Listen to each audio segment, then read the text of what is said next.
It is Saturday. It's the best day of the week, and this is the best damn movie show in the world. Welcome, everyone. Geeks of the Roundtable. We got a packed show today. Big news, big discussion, big things to talk about, and of course, I will not do it alone. Big news. Big news. I have mine downstairs. I just have coffee in it. Big news, big discussions, and of course, I can't do it alone. As always, first is my co-host Zach Pope, all the way from Arizona, USA. How are you doing today, Zach? I'm tired. My allergies are killing me. But I'm really excited because every topic today, I got something to say about it. Especially one in We got particular, some. the fucking Netflix one, man. We got Yeah, to talk this we stuff to got talk about some with to Netflix. say. We got some to say. All right, and all the way from down under, you know him. You've welcomed him on the show many times. It is Patrick Burrow. How are you doing today, Patrick? Not in the Wait, Santa Claus garbs. where? I'm doing well. If you caught me last night, I would have done this directly from the strip club, but otherwise, I'm doing really well. Nice. Monetization would have been down, so I'm glad you didn't. I didn't also do it would have all been the way kicked from the out. strip club.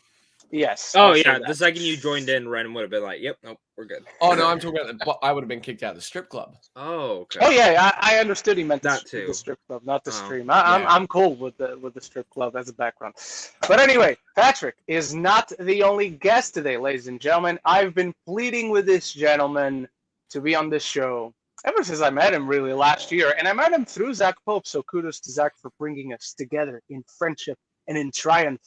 And he's joining us all the way from the East Coast in the US of A. Good friend of the channel, good friend of mine, and I'm very happy to say that. It's Real James, ladies and gentlemen. Welcome to the show, James. Good morning, you guys. I am honored to be a part of the live stream this morning. This show is incredible. I'm always watching it when I'm doing arms and or legs at the gym on Let's Saturday. go, baby. So this is Let's just go. so cool. So cool to be a part of this. Hell All right, yeah. and we're very happy to have you finally here on the show. Just, what do I want to say? Very important that you're here right now. And before we get going with our weekly rankings, with all the good stuff we have to talk about today, I do want to give something to our viewers. First and foremost, James knows a little bit about this. Zach knows about this. I think Patrick right now is the only one who will be completely blindsided. And Patrick, I will ask of you if you want to wager any guesses, please do it in the private chat, just in case you get it right. But you guys can ask about this when we get to the live questions. But here's a little tease. We've been teasing something for the past few weeks, and here you go. I'm just gonna leave you with this image, 2.0, and that is it. That is all I'm going to say about it. That's the image. So I am going to start right now, put that out, and I'm going to give you guys my weekly ranking. And feel free to join us and give your weekly ranking in the comments. Well, this wasn't a terrifically busy week. It was more of a terrifically busy week in terms of what I have to prep for this upcoming week. And by the end of the show, you guys will see how much of a busy week we got this upcoming week. All right, starting this off in last place. What do I have in last place? Because I know I watched something that I didn't care too much for. It should probably be on Letterboxd. Let me check. And no, I didn't watch anything I didn't care for this week. In last place, I'm going to have Hawkeye, though. And again, I liked it. I really enjoyed this episode. Killer ending. This should have been the midpoint. But the episode as a whole didn't work too well for me. Over Hawkeye, I'm going to have Being the Ricardos, a film I really enjoyed. Some people seem to not be enjoying, but I really liked it. On top of that, I'm going to have Steven Spielberg's West Side Story, a film that tremendously surprised me. In fact, before that, I'm going to have the original West Side Story, which I also watched this week in preparation. And in fact, I forgot something else that I can't dive too much into. Before Steven Spielberg's West Side Story, The King's Man, and the full review for that drops on Tuesday the 14th at 5 p.m. GMT. That's 10 a.m. EST for you guys, I believe. And then, yes, Steven Spielberg's West Side Story, really good. Full review is now on the channel. And then, just for the hell of it, this week I decided to rewatch the original Beauty and the Beast, so that obviously comes in first place, because there won't be many times where that is not in first place in any ranking. All right, Zach, give us your weekly ranking. So there's a big movie I can't talk about. And if you see my letterbox, yes, I did see the new Matrix. I can't talk about it. Social media is up on the 16th. Embargo's not till 21st. So, So that's just for there because I know someone might ask about it. So bottom of the list is the Hawkeye episode this week, but I liked it. I liked everything I watched this week. So that is my bottom. Actually, wait. I'm gonna surprise you, Ren. That's not my bottom. I forgot I saw a different film this year or week. Good surprise. My bottom, I liked it. I really, really liked this movie, but it's a movie that I appreciate more on an artistic level than I did on anything else, and that is the Tragedy of Macbeth. I really, really liked it, but I didn't love it, and I wanted to. And maybe I just need to watch it again because they just added it to my Apple TV account. So maybe I'll watch it again this week. Show my dad it. I need to check mine too. Yeah, check yours. I had to ask for it though because I said before voting I want to watch it again, and then I think they added it after I voted, so I was like, okay, whatever. But Denzel Washington, I have no idea why he's not even in the conversation with a lot of predictions. Because nobody has seen it yet. But it's bullshit. It's absolute bullshit because he's my favorite. You know this. It's a three-way tie still. It's hard for me to choose. I loved all my top three. So that's at my bottom. Then Hawkeye. Then Being the Ricardos, which I didn't love Being the Ricardos either. I was actually a little bit disappointed with it. I really liked it. Didn't love it. Probably my weakest Aaron Sorkin written film. I agree. But Nicole Kidman, man, I didn't think she should have been in that role. Watched the movie and I'm like, all right, she proved me wrong. Nicole Kidman. Javier Bardem, though, is the one that I don't know how I feel with him and Desi. That's still, I think his performance is great. I think he embodies who Desi was. But the accent was a little bit hit or miss. Like sometimes it sounded like Javier Bardem and sometimes it sounded like a fake Cuban accent. And like my best friend's family is all from Cuba. So like I've heard that it's thick, it's strong. Sometimes I couldn't even understand it. Like his grandparents don't even ask me what the fuck they would tell me when I was like 7 years old. Like I had no idea what the fuck they said. But you know, I like Being the Ricardos for what it was. I thought it was very strong, and I liked the idea. I liked it. I really liked it. I just probably would never really watch it again. Next, my final two. West Side Story is my number two. Rolled my eyes going into this. Spielberg, why are you doing a remake? Why are you doing a West Side Story? I have actually seen the original. Watching this movie, I'm sitting there. I'm like, yeah, I have seen the original movie.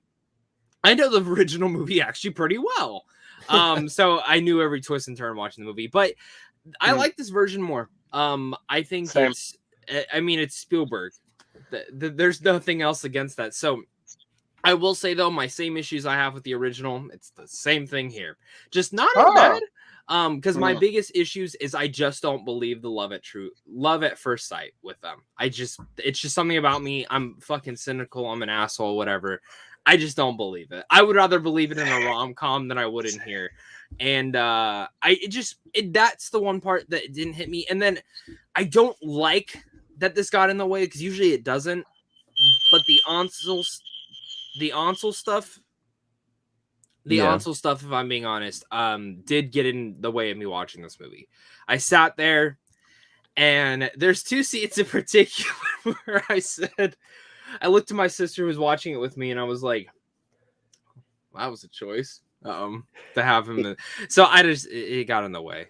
Is the one scene you're thinking of, Zach, the one where I think it's Anita tells Maria, like, you're just a kid.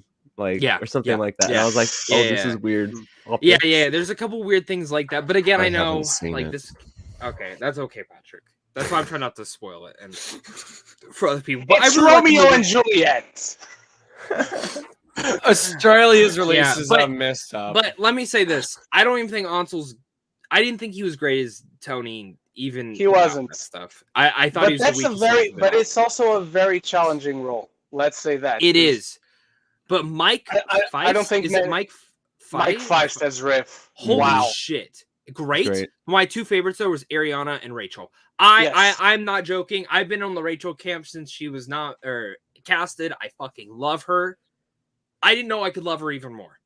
I seriously walked out of that movie, and it sucks to say this because I loved Licorice Pizza and I really loved Alana Haim, and I would love for Alana Haim and Rachel to be nominated. honestly, it's probably going to come down to one or the two, and I do think it'll be Rachel. So that's where I'll leave it. And at my number one, I saw it again. Don't Look Up.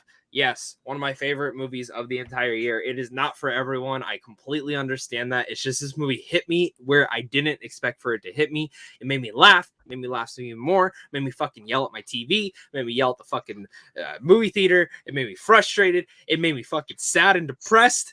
But I fucking loved it. And I don't know why. Like, it's just one of those movies that, like, I fucking think is perfect. And it's not for everyone. And that's totally fine. So, you know, it's not, and like, I love how they edited it. I see people complain about the editing. The editing makes me fucking feel stressed and I hate it, but I fucking love it at the same time. I think it was done totally intentionally. Maybe it wasn't, but it's for me. So that's my number one.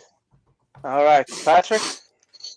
Number 10. Don't know why I rewatched this one, but I expect a video next week. Slender Man. Fuck. That's all I'm gonna say. At number 9, sorry, Zach, you're gonna hate me for this, but Licorice Pizza. I did not like this movie one. Haven't seen it. Thursday for me.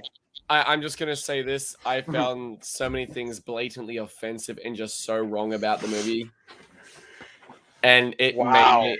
This is honestly the most uncomfortable I've felt in a theater all year. And Patrick saw Serbian film in theaters this year. Think about that. I'm kidding. He didn't. I don't know. I was gonna say, it was a joke. I was gonna say, did I? I don't remember. I might have been on crack, but it was a joke. Number 8, Scary Movie 3. I mean, it's another scary movie. Yeah.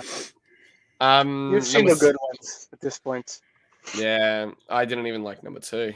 Number 7 was that's my favorite. Well, that's the one that I sent. That's you saw the picture. The Shoey. I saw the video. I watched the video. Yeah, that's the one I did the Shoey, and that was a really disgusting boot. Number 7, Dear Evan Hansen. My God, what a mess. Oh God, you like that? You liked Licorice Pizza less than Dear Evan Hansen? Because at least that had good music. Music? My ears were bleeding watching that fucking thing. I love when Zach is mad. He turns more southern than he actually is. More southern. You should hear when I pick up the phone at work. Sometimes I'm like, "Hey, this is Zach with blah blah blah. How can I help you today?" Dude, when I get bored, I talk all sorts of fucking accents. I can sound like from the west, the east, the south, the Russian. Don't matter to me. One day I want to do my Mickey Mouse thing. What I've been currently doing though, I pick up the phone and I'm like, "Hey, this is Zach the Elf. What's your favorite color?" And sometimes they get it and sometimes they don't. So it's gonna be funny when my manager listens back on all those calls. He has to do it at the end of the year. Oh no! Yeah, I don't care. Oh, no. I don't care. All right, Patrick, keep us going. Number 6, Krampus. First time watching. It was a fun little I like the effects. horror film. Yeah, the effects were very, very impressive, and I liked how different it was. So yeah, isn't it cool how when that director made Godzilla 2, he actually got real kaijus and just made them fight? Like they're just tiny little kaijus fighting, and then he shrunk down the actors. It's so impressive to me that that's what they did. They just, sometimes it's too dark and you can't see what's going on because they had to turn off the lights because his parents came home. Sometimes. You mean the entire film? I do mean the entire film. But no, Krampus was fun. I really enjoyed the hell out of it. It's not a bad movie. I really enjoyed it. What is that? All right. Oh, Mandy. God, I haven't seen Mandy in ages. Number 5. Fuck you, Zach. I liked Resident Evil Welcome to Raccoon City. I saw it again, and I really enjoyed it as a fan of the games, as someone who loves movies. You know what? I went to a screening again with a theater filled to the brim with Resident Evil fans, and never in my life have I heard so many people like gasping and going, "Oh my God, did you see that? Oh my God." It, like, just at all the little Easter eggs and everything. It just made me so happy hearing like all these Resident Evil fans gushing over the stuff in that film. Look, it's not a great film. It's not great cinema, but you know what? I don't care. I enjoy the hell out of that film. I wish I could. I really wish I could. I'm happy you do. I hated that movie. I just want to know how many people know what virus Wesker has at the end of the movie, because I know what it is. I know what virus it is. Sunglasses? I don't know. When he put on the sunnies, he has a virus. I want to know how many people actually know what that virus is called. I won't be one of those people. It's the Ouroboros. Zach, you should know this. We just played RE5. Yeah, I'm trying not to remember the last hour of that game. Yeah, that was a nightmare. Zach and I struggled so much with the... If you ever want to hear me and Patrick almost give up playing a game in the last hour, definitely go watch the final episode of that. We were literally fucking screaming at it. The amount of texts I got from my mom telling me to shut up that night. Number 4, Hawkeye episode 4. Really enjoyed this episode. Right. I thought it was really solid. Really loved the last 10 minutes in particular and the big reveal and everything. Lots of fun. Really excited to see what they do with the next 2 episodes. I'm growing to love this show more and more as each episode comes out. Like, each episode's just gotten progressively better for me. Number 3, Demon Slayer Season 2, Episode 8. Oh, don't say anything. I'm not saying anything. I haven't watched it yet. Well, let's just say that this is like the most emotional I've been since I saw the Mugen Train movie in theaters. All right. Man, I'm loving what they're doing already, and we're just entering the entertainment district. Yeah, because this is apparently the best arc. So like, I literally don't know anything about it. If you've read the manga, it is the best arc. It's so good. I can't wait. Number 2, I saw it tonight, and I had an absolute blast with it. Sword Art Online Progressive Aria of a Starless Night. It made me want to rewatch Sword Art Online. Like, oh man, I just loved everything they did. I had a big issue with like all the previous movies and seasons of Sword Art Online in regards to the endings just being garbage, but they actually nailed it this time. It was a great story. It was action packed. They took time to develop the world again for, you know, old and newer audiences. It was a ton of fun. I do recommend, if you love anime, whether you've seen Sword Art Online or not, go check this one out. And my number 1 pick of the week, Clive Barker's Hellraiser. I had never seen it before now, and I was blown away by the story as well as the effects. It was just such a fun, unique Too bad it's the only film. good one. I've heard the second one's pretty good as like a follow-up to the first one, but that's coming later on in 2022. Nice. All right. James, do you have a weekly ranking for us? I do. So I have 7 titles here. So in last place, okay, it's definitely an unpopular opinion, but come on. I did not enjoy this movie at all. Oh God, I'm you so gave it the sorry. same grade as me. You gave it the same grade as me. I enjoyed it. When do I see Just didn't love it. I didn't like it because for me it's the kid. The kid is supposed to be the one thing that brings everything together, but he broke all of my immersion because no child should ever be that in control of their parent and their family. Like, I'm sorry, you're 9 years old. You don't always get your way. You need to learn and grow. He never grew for me. He was the same kid from the first scene to the last scene. I'm sorry. He just got his way. That's the only thing that changed. So man, didn't like it at all. Was so delightful. I know he was a little annoying at times, especially when he like. I don't want to get because Patrick's going to say it, but. Yeah, I won't go into too many details, but I'll just say it didn't work for me. The parenting, it broke everything. Joaquin gives a good performance, but just it never worked for me. In 6th place though is Being the Ricardos, because like Zach, it's the leads for me. They don't ever really embody the characters enough to where it made me feel like this is them. Like, I'm not watching Nicole Kidman, but instead I was watching Nicole Kidman. And Javier Bardem, he's so charismatic, but I was watching Javier Bardem. I wasn't watching Desi Arnaz. So Being the Ricardos, just like, Aaron Sorkin's a great writer, don't get me wrong. He's just not a good director. I'm sorry. Like, I think he needs to give the reins up to another director. Honestly, I kind of agree with that. My least favorite thing about Trial of Chicago 7 was his directing. Molly's Game. Yes. My least favorite thing about that film is his direction. I love it. My mind is being blown right now. Wow. Okay. I love him as a director. Wish. I love him as a writer. His scripts are always fucking incredible. But that's not a debate. I think nobody's debating him as a writer. Just even as a director, I'm like, holy shit! My mind's being blown. Hey. Subjectivity of film. I will say his strongest directing is Trial, but I still thought it was. Oh, you think so? I think his strongest directing is Molly's Game. Actually, I agree. I'm not a big fan of Molly's Game. I'm not, and I think that's though because I watched it for the first time last year, and everyone hyped it up to be, and I watched it, and I was like, oh, it's good. It's really good. I just didn't love it. So yeah, no, I watched it at a press screening before like any sort of like critical reception came out, so it helped my experience. But yeah, Molly's Game is the strongest now. At number 5 is going to be Don't Look Up. I know Zach said he loved it a lot, but the thing is, for me, the more I think about the film, I think the less and less I like it, because it doesn't do a good job at towing the line between comedy and drama. When it starts to get into the dramatic aspects, it keeps trying to throw in like the running jokes that we had in the first half of the movie, like with Mark Rylance, who had me cracking up in the first act, but then we just kind of get more of him, and it's like kind of just, it's overshadowing everything. So it's like, all right, I can agree and disagree with that. And I think a lot of it's because of the family I come from. Because my family, anytime something's serious, we play around with humor a lot. So I think that's where we're like, they get down to the like, I think we know, I think I know what's main scene you're talking about towards the very, very end. And they're still kind of joking around with certain things. I get that. I get it. I just think it depends. Like, I think for me it hit because, like, me and my family, that's something we would be doing. We'd be making fun of, like, what the fuck has been going on with our entire world. So I get it.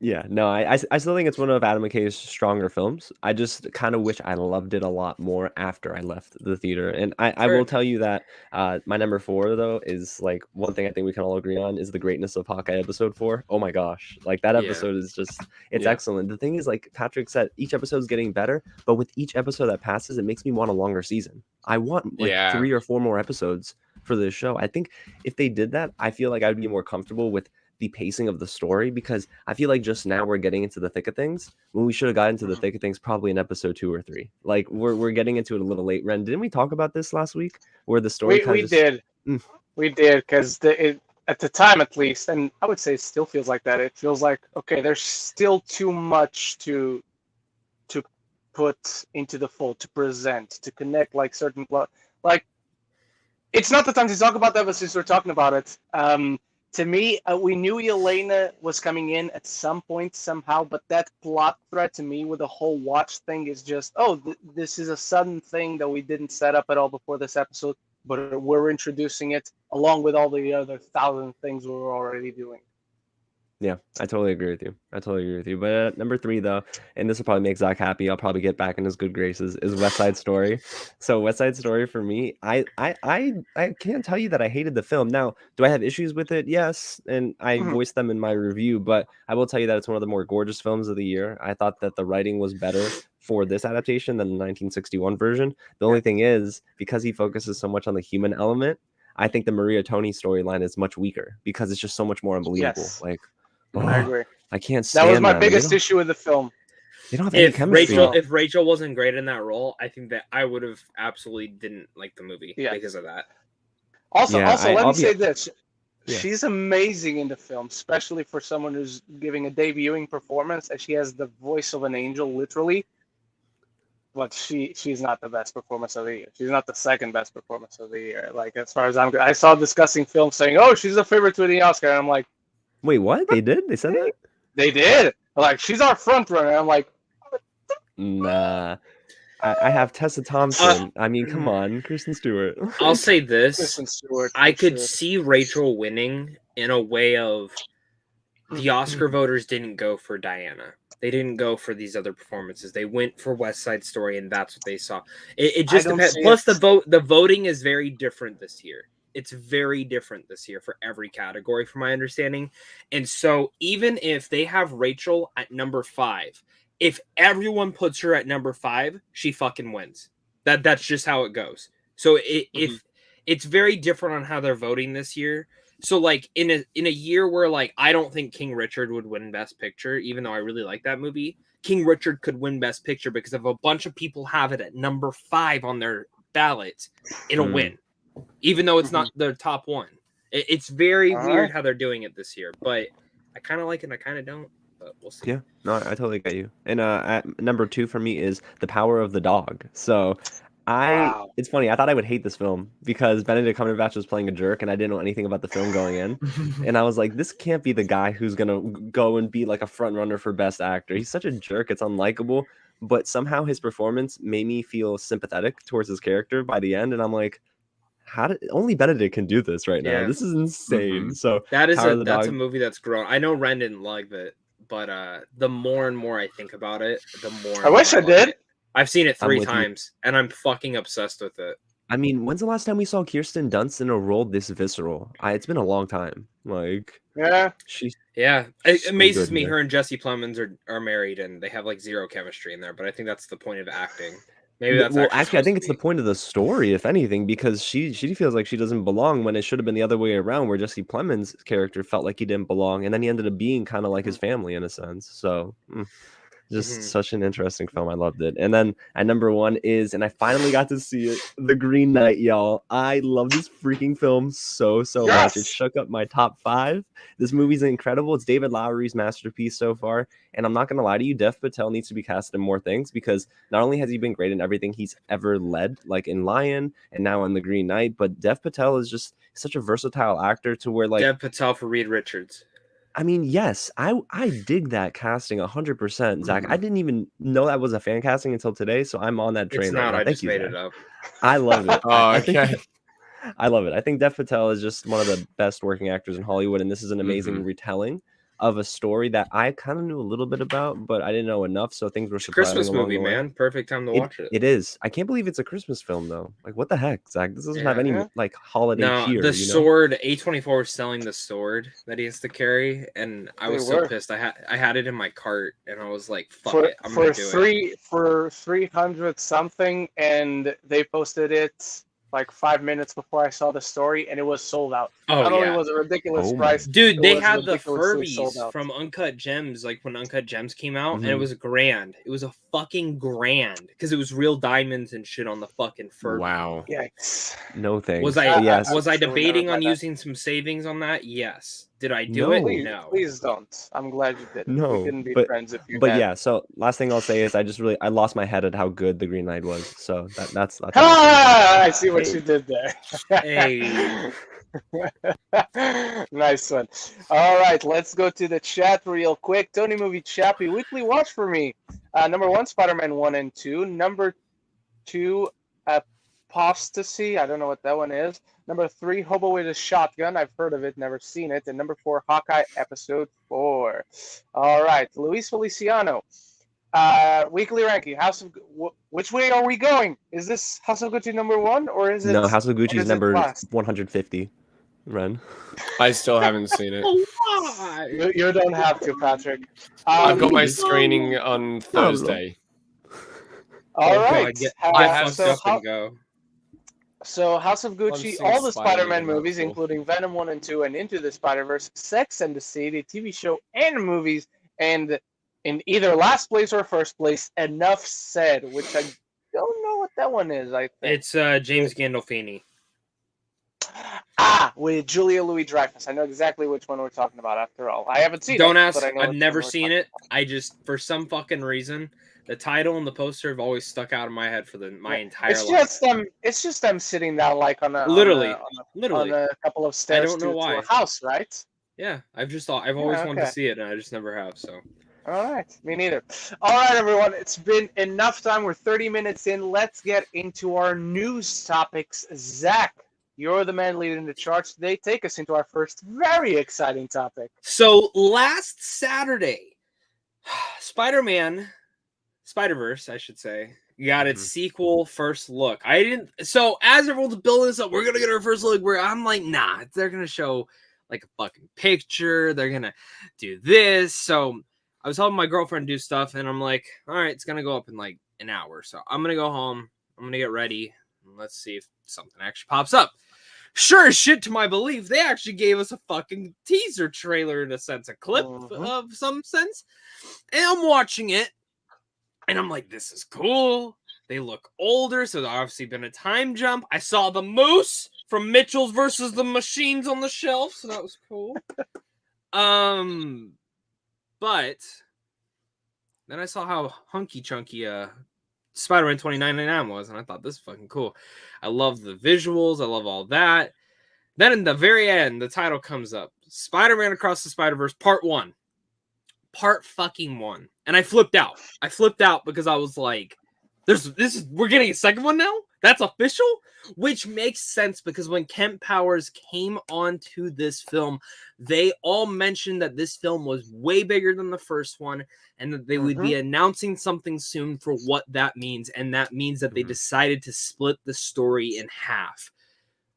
All I hope, though, is that it's a back-to-back scenario, that we see this one this year and 2024 is when we see the second one.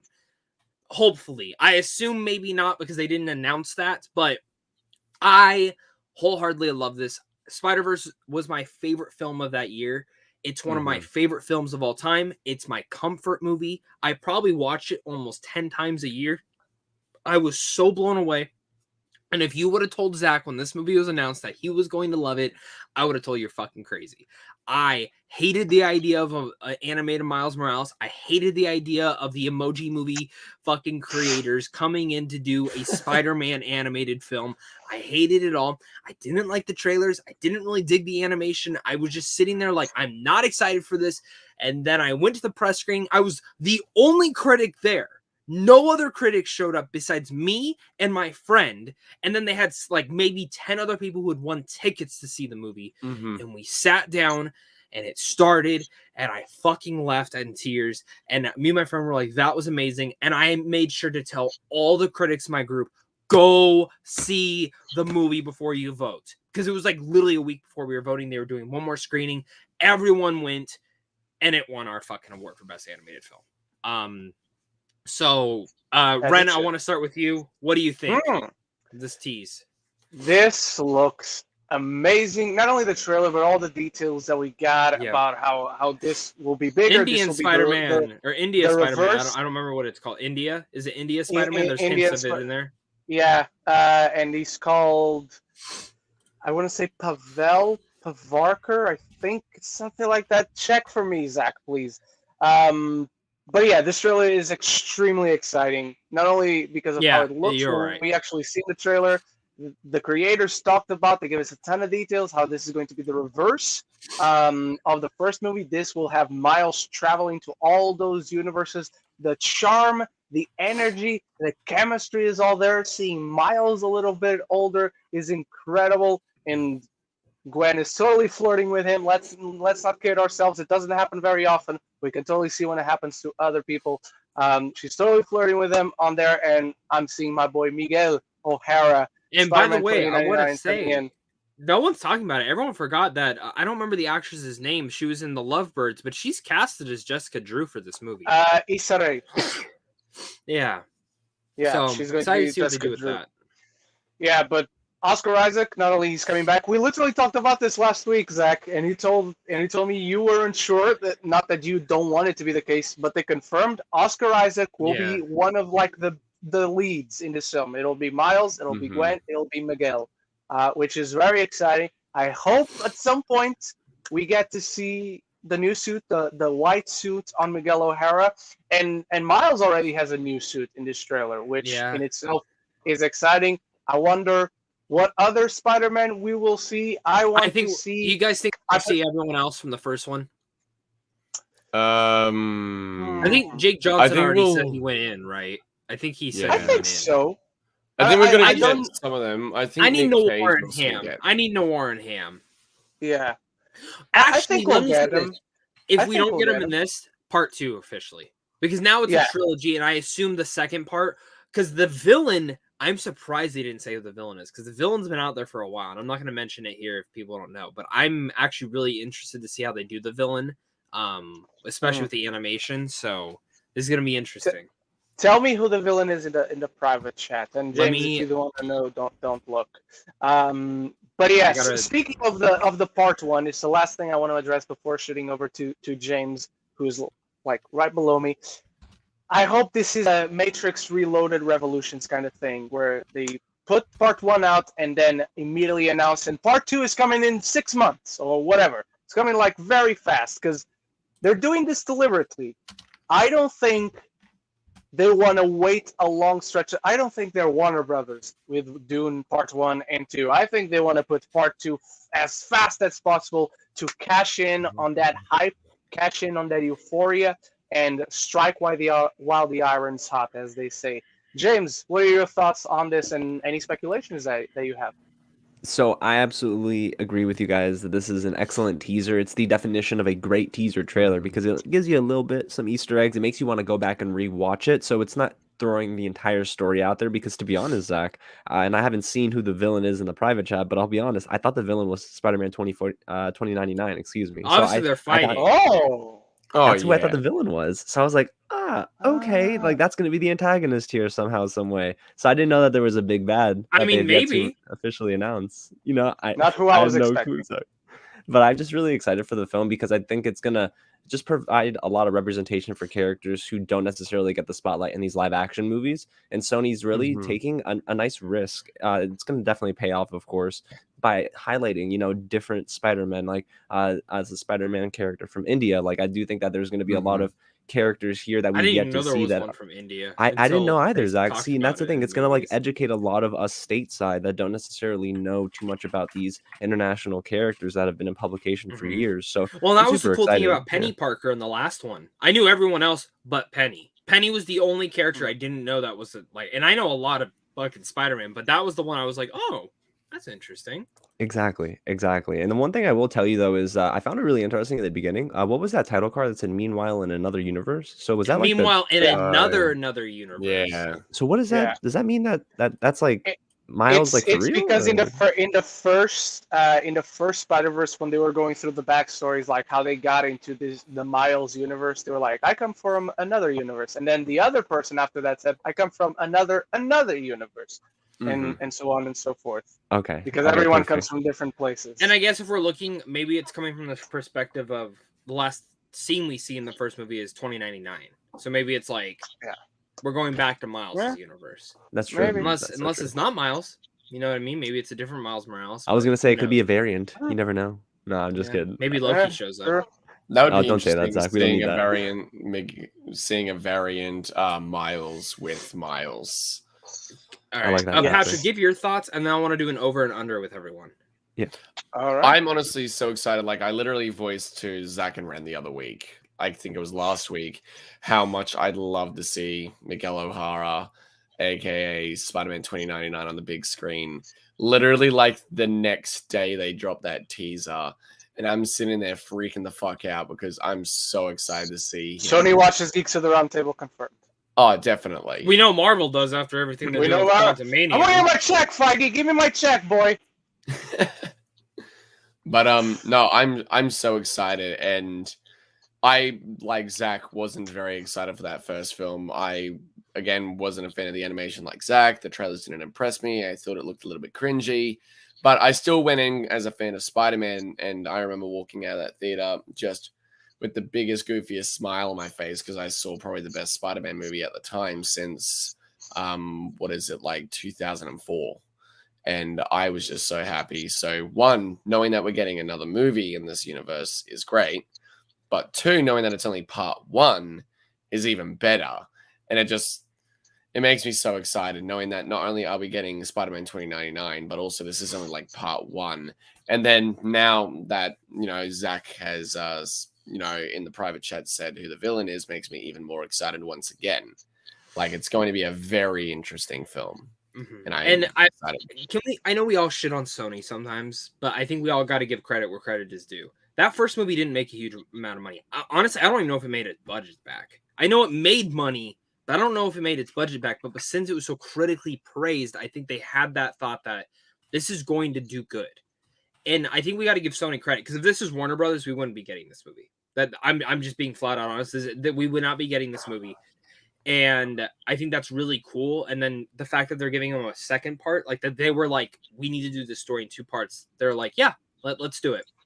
I think that's awesome. They have 3 directors on this. So this is a big fucking movie, and it's very, very exciting to see what they can do. And again, Kemp Powers, I loved what he did with Soul, and I love what he did with One Night in Miami, and he fucking wrote the script for this. This is who you get? All right. I mean, and then one of the directors of Avatar is on this, isn't it? Yeah. One of the dos Santos. Yeah. Mm-hmm. So this is just all around great. My over or under for you guys. So Chris Miller and Phil Lord not announced, but they said last film, the end credit scene was they pitched Toby, Andrew, Tom, and Spider-Ham talking with one another. Everything going on right now. Is there any way, over or under 40% is where I'll set it. Do you think any three of them could show up in a voice role? Very short, very small. Mm-hmm. Or even say they go to a live action world and we see Miles in live action for 0.5 fucking seconds, like Lego movie style type stuff. Doesn't matter. Who starts? Patrick, we'll start with you and go. I think if any are going to turn up in this, it'd probably be Tom Holland. I don't know about Andrew or Toby. If anyone, I think it would be Tom, because he's the current, Spider-Man that we're seeing on the big screen today in like live action form. I'd love to see Toby and Andrew, but as it is, I've still got reservations as to whether they're actually even in No Way Home, given what Twitter and everything is saying. I just don't want to be let down, and I'm going to be the same thing with this in regards to that same factor. Like, if they are going to bring them in as like voice roles, even if they're cameos, I won't get my hopes up, because otherwise I'm just going to be disappointed. I'd love to see them, and I think if anyone's going to be in it, it would be Tom Holland. So you're going under? Yeah. Under 40%? Okay. James? For me, I'm going to go under as well. I pretty much agree with Patrick, and I also want to add another little addendum to that, is that if they do bring in Tom, Andrew, and Toby, I think what that does is it strips away everything that this part one is trying to do, because then people are going to now just be spoiled and expect, oh, well, we want all the old Spider-Man now in every single Spider-Man film. And I think they're going to reserve that for No Way Home, because unlike Patrick, I do think that they're going to bring in all three generations of Spider-Man into No Way Home. I think it's Hollywood's best kept secret at this point, but I just don't think they'll do it for Into the Spider-Verse, because this is that one property that feels at least the freshest outside of all of the different live action films. But if they break that immersion and they bring in all of the older generations of Spider-Man actors, it's gonna sort of take me out of the film, because that's all anyone's gonna talk about, and I don't think they want that for Across the Spider-Verse. Ren? Had you gone 25, maybe even 30, I would go over, but 40, I just can't. If anything, what we see is the first pitch, where it's seeing the live action Spider-Man in animation and not seeing the animated characters in live action. But who knows? I just can't go under 40. It's too high for me. All right. I hearing your guys' thoughts and hearing James's specifically, I am gonna go under as well. I was gonna go over, but now the more I think about it now, after what James thought, if they are in No Way Home, that's the final time we'll see both of them. Maybe Tom. Yes. I think Tom is the more you could do Tom. But I mean, I think even Tom said that they asked him to do a voice in this one, and then they never called him back. So maybe it was something of that. That's what he says, though. Yeah, he says a lot of things. Exactly. So all right, let's move on to the next topic, man. Let's move on. For our next topic, what do you know? It turns out it's me presenting this topic, completely the right person to present this topic. Ladies and gentlemen, we not only got a poster, but we got our first trailer. I think it's an official trailer, not just a teaser. It gives a good chunk of information. For Sonic the Hedgehog 2, we see Miles Tails Fox. We see, no, not Miles. Is it Miles Tails? It's Tails. Yeah. Doesn't matter. Okay. We see Dr. Robotnik in his new look. He returns. We see the Chaos Emeralds, the main Chaos Emerald. We see what looks like to be Knuckles' big island that looks straight out of Indiana Jones and the Kingdom of the Crystal Skull. And last but not least, we see and hear Knuckles as he's confronted by Sonic, and he just punches that boy down, makes him calm down. And sadly, Idris Elba does not have his default British accent. Yeah, he's not sexy enough. Nope, not sexy enough, which is sad. Look, I thought the first Sonic the Hedgehog film was watchable. It wasn't anything to write home about. It wasn't anything particularly awful. It certainly is not the worst video game film. Certainly is not the best, at least for me. Am I excited for this film? By the way, I'm someone who played the Sonic games growing up. Am I excited for this film? Not really. It looks like fun. It looks like it'll at least be watchable, much like the first one was. So there was nothing in this trailer that I'm like, oh, this looks awful. But there's also nothing that like utterly convinces me that I'm really going to love this. But hey, watch the movie surprise. Let's take this the other way around and start with James. What are your thoughts on the Sonic the Hedgehog 2 trailer? See, Ren, I am totally on the opposite side when it comes to Sonic the Hedgehog. That first film for me is still the best video game adaptation brought to film because not only did they listen to the fan base who said that original design was trash.com, but they went back, they redid it, made it so much better. And I think that the addition of Jim Carrey was the absolute perfect casting. That's the thing. I feel like sometimes the foundation's there for some of these live action films that are basing, you know, their stories from video games like Tomb Raider, right? I thought Alicia Vikander is a great casting decision, but I don't necessarily think that they ever got all the way there with the storytelling. But in Sonic the Hedgehog, for me, it was lighthearted enough. It brought in enough, I guess, elements from the game to appease fans, but also it was good enough for families. So it had to do a couple of things and juggle both well at the same time. And I thought they did a good enough job to warrant a sequel. And I'm more excited for the sequel because I think we're going to get much more action. And they were probably given a bigger production budget because of the success of the first film.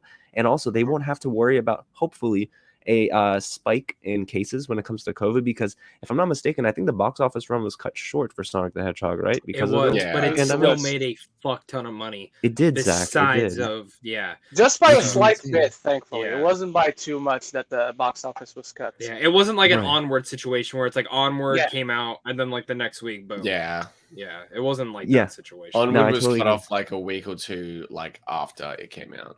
That's right, Patrick. That's right. And it did. I think it still had a great run at the box office. I will tell you, though, the one thing I'm a little worried about is not Tails. It's not like all these voice actors they're bringing in. I'm worried about it maybe being less story and heavier on the visual spectacle. And I can kind of see through that sometimes with these live action adaptations, is that it's just all spectacle because they want you to forget about the storytelling. So I hope both are solid still, because in the first one, it wasn't as much action. It was really just an origin story for the most part. Yeah. All right, Patrick, what about you?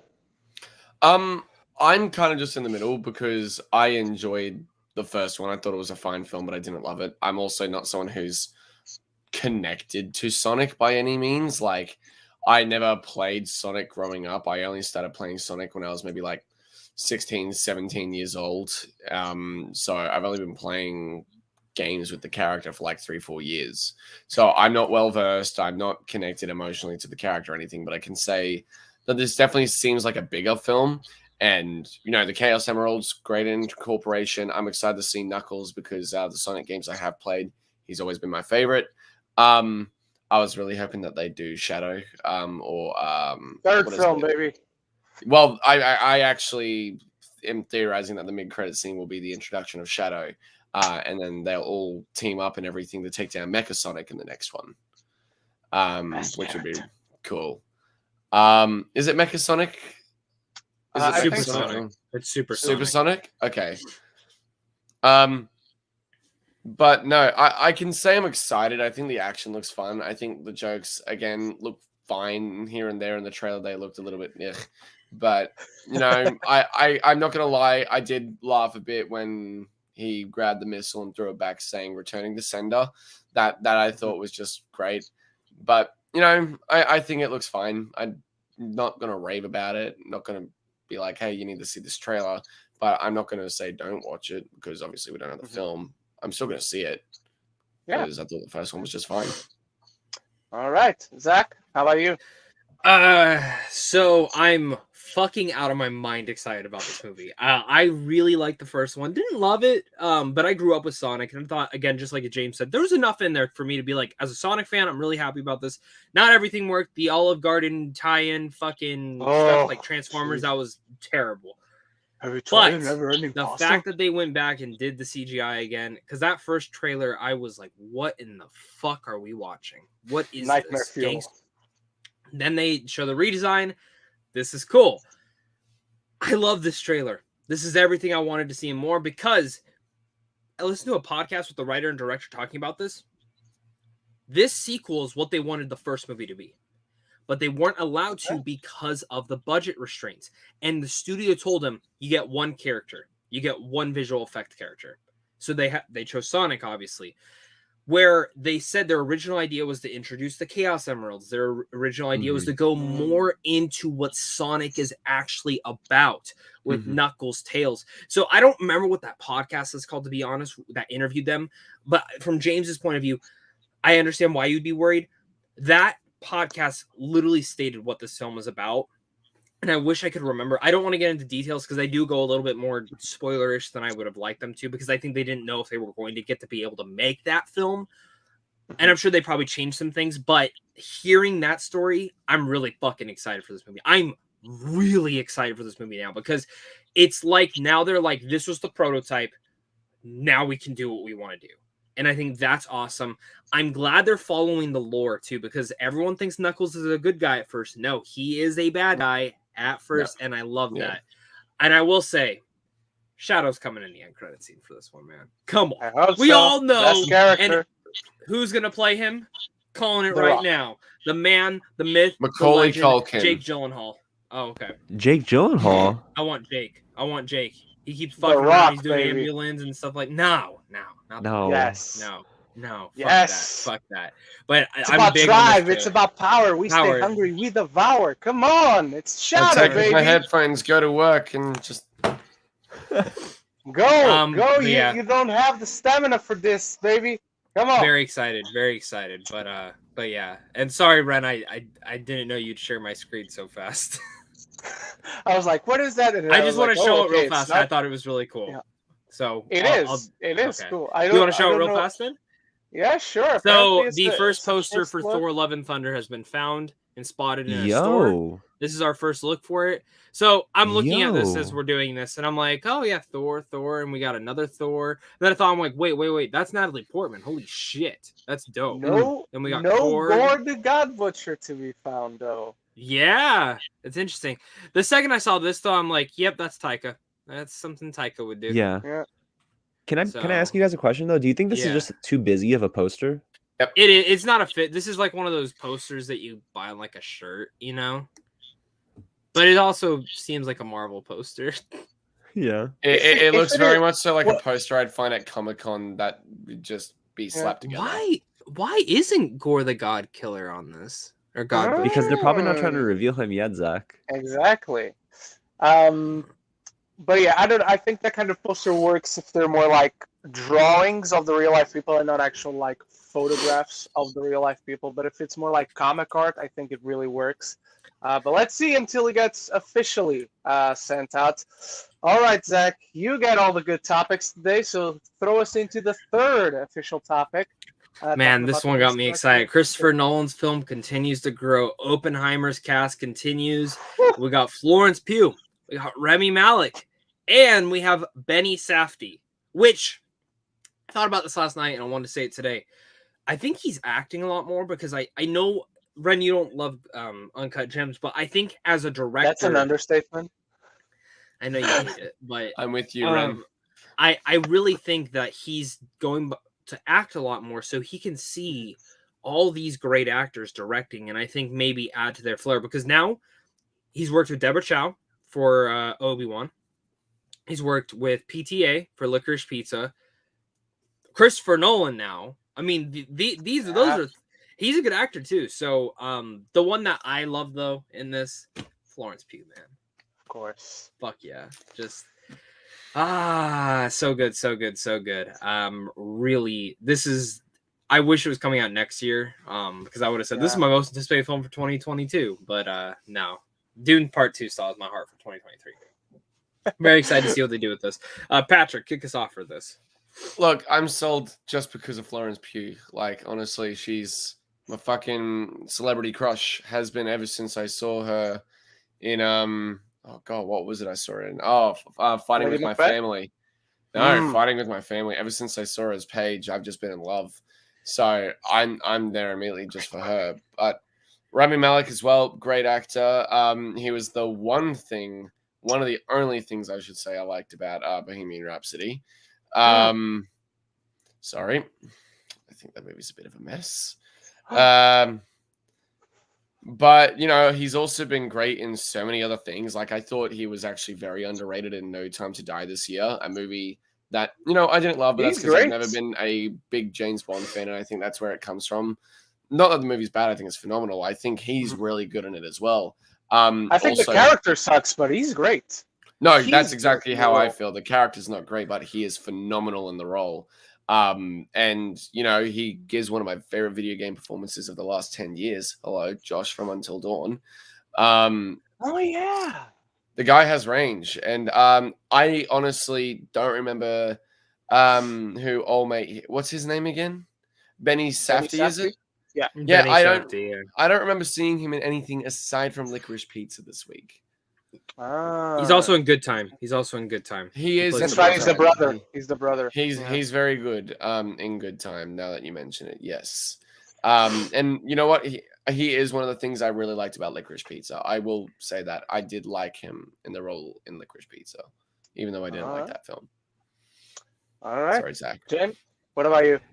So I was in only at first it was Christopher Nolan. I mean, that my gateway to amazing cinema these days sometimes will just be based on directors, and Christopher Nolan's name is at the top of that list, like him, Barry Jenkins, and so many different directors, but that list is a little small. But then when you add in this all-star cast, Florence Pugh, Benny Safdie, I mean, there I think are just enough names here that any other director would probably not be able to get under one film in their careers. But Christopher Nolan brings that that reputation with him to where directors, or I should say actors, don't need to they essentially they don't need to think twice about being in a film. It's Christopher Nolan. Like, it's going to get nominated for Oscars, it's going to get nominated for Golden Globes. There's going to be so many different awards that this movie is going to either win or get nominated for.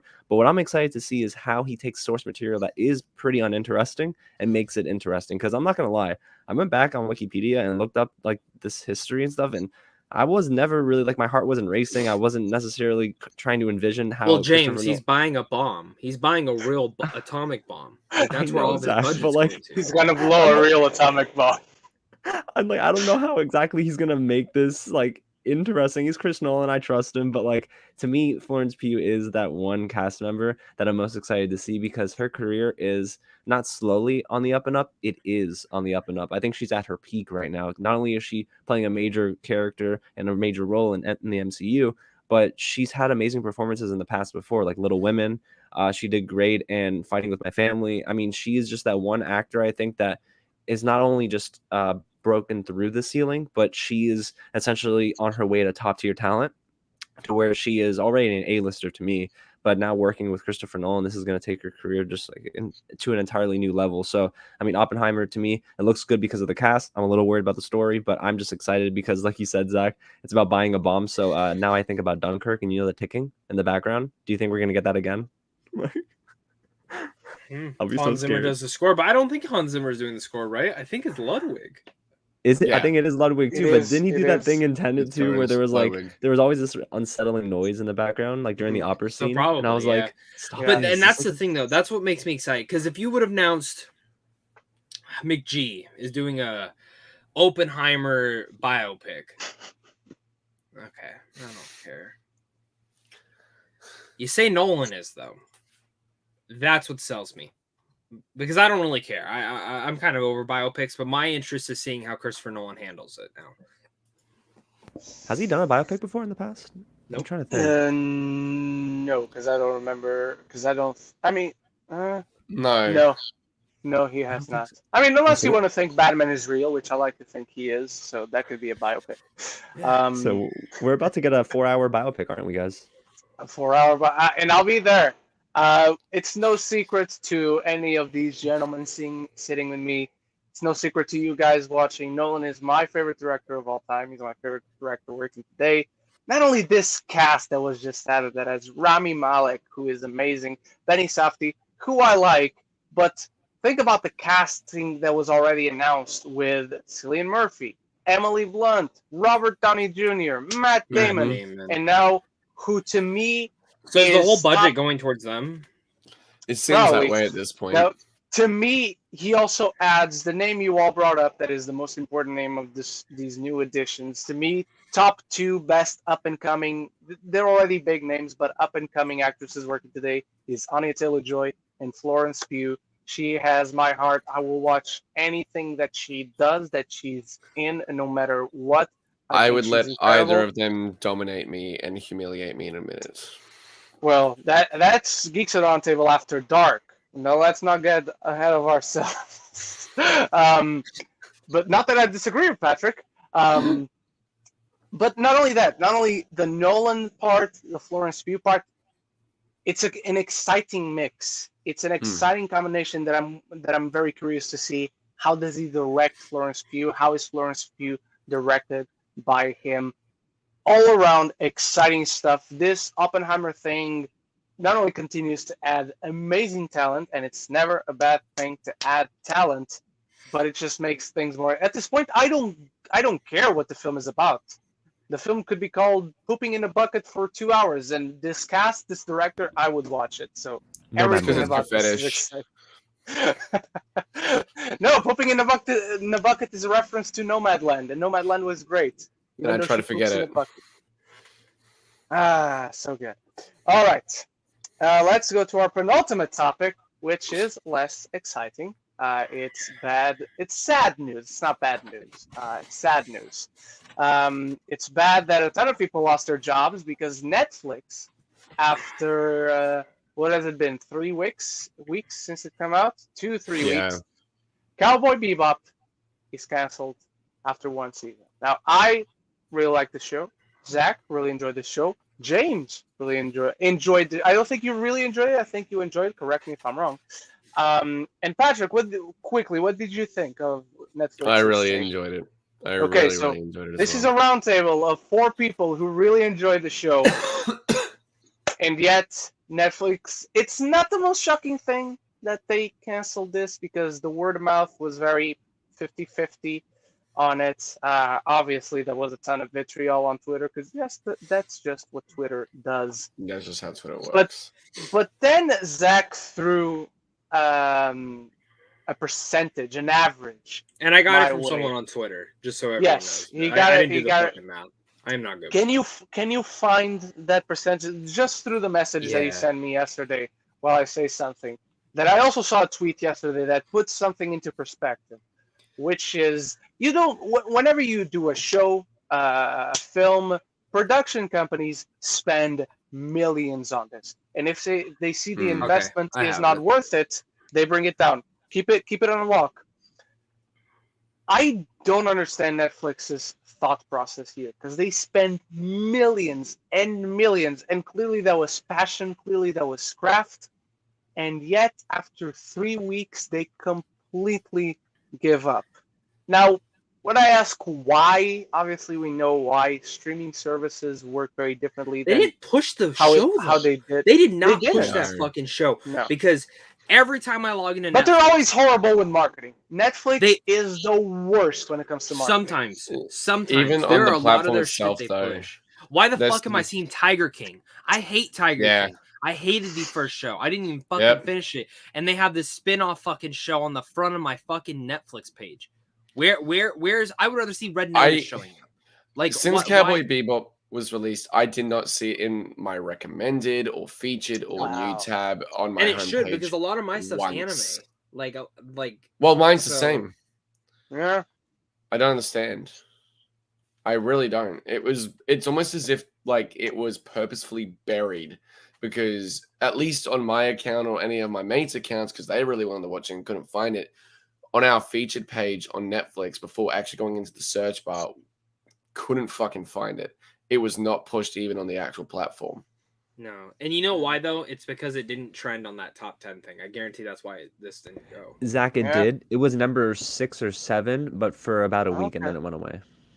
Then why the fuck the Army of Thieves was on there for 2 days, and why the fuck we getting more Army of the Dead movies then? That's what you get, Netflix, when you send out an entire season all at once. People talk about it for a bit, and then boom, it's out.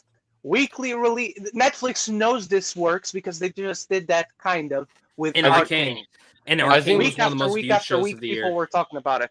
Zach, before I pass it on to James and then Patrick, throw us the percentage that you. So here are some percentage amounts, and also another interesting tidbit I found: One Piece is being made right now. Same fucking studio, same producers. I can't imagine how they are feeling right now making that show right now, and I feel so bad for any director or anyone on set of that, because to see that this other live action anime show just got canceled, can you imagine how they're feeling now? Yeah. Sitting there Also, like there's a lot of pressure on them. Let Avatar this be too. said. Let this be said. Cowboy Bebop would be the one that would be quote unquote easiest to translate And it from was. the anime to It live was. action. Mm-hmm. Like it's the people who didn't like it are the fans who couldn't take two separate mediums of the show. It's just but even the people I liked it, you liked it, James liked it, Patrick liked it, it's not the same level as the anime. It's not No. that you But it could have holy gotten there. grail kind of It show. could have I gotten think there that- one day. I think the Even with person some who of its- described. Go ahead, Sorry, go ahead. Ren. Oh, I was just saying the person that I heard speak about this show that I think spoke the most amount of reason in regards to the stuff that does and doesn't work is that the shit that really works is the stuff that is familiar but also different and new. And where it sometimes doesn't work is the stuff that is way too faithful to the anime. And that was Chris Stuckman. And I have to agree with him on that. And it was actually one of the best videos I've watched all year because there was so much reason behind it. And on Twitter, it just made it all the more apparent because people just didn't understand that, and word of mouth got around. And well, it's just dumb. Like people, Yeah. you can't make a live action anime. You have to take liberties to it. So and this was the best. This is the best one I think they've done for a show. So yeah, the percentage I wanted to give Netflix. So Netflix is only given 40% of its original shows a second season. And 20% of those have more seasons past them. Now, given they do have a lot of shows, so this number it's pretty low. But when you do think about all the shows they announce, all the shows they push out, 40% is kind of still a lot. But the fact that it's 20%, I mean, think about it. How many Netflix? What are 5 Netflix? Not even 5. Honestly, for me, there are maybe. I don't even know if I can go 10, maybe 7 Netflix shows that I look forward to, hoping they finally come out with a new one every year. That's Ozark, Stranger Things, Witcher. I mean, those are the top 3 off the top of my head. I mean, I don't get that excited about a lot of Netflix shows. I get more excited about some of their original movies now because they're starting to actually be pretty good. But you put $325 million in the Red Notice. Why in the fuck did you put 3? I get it. You have the 3 big stars and whatnot, and probably half the budget was towards them, but dumb.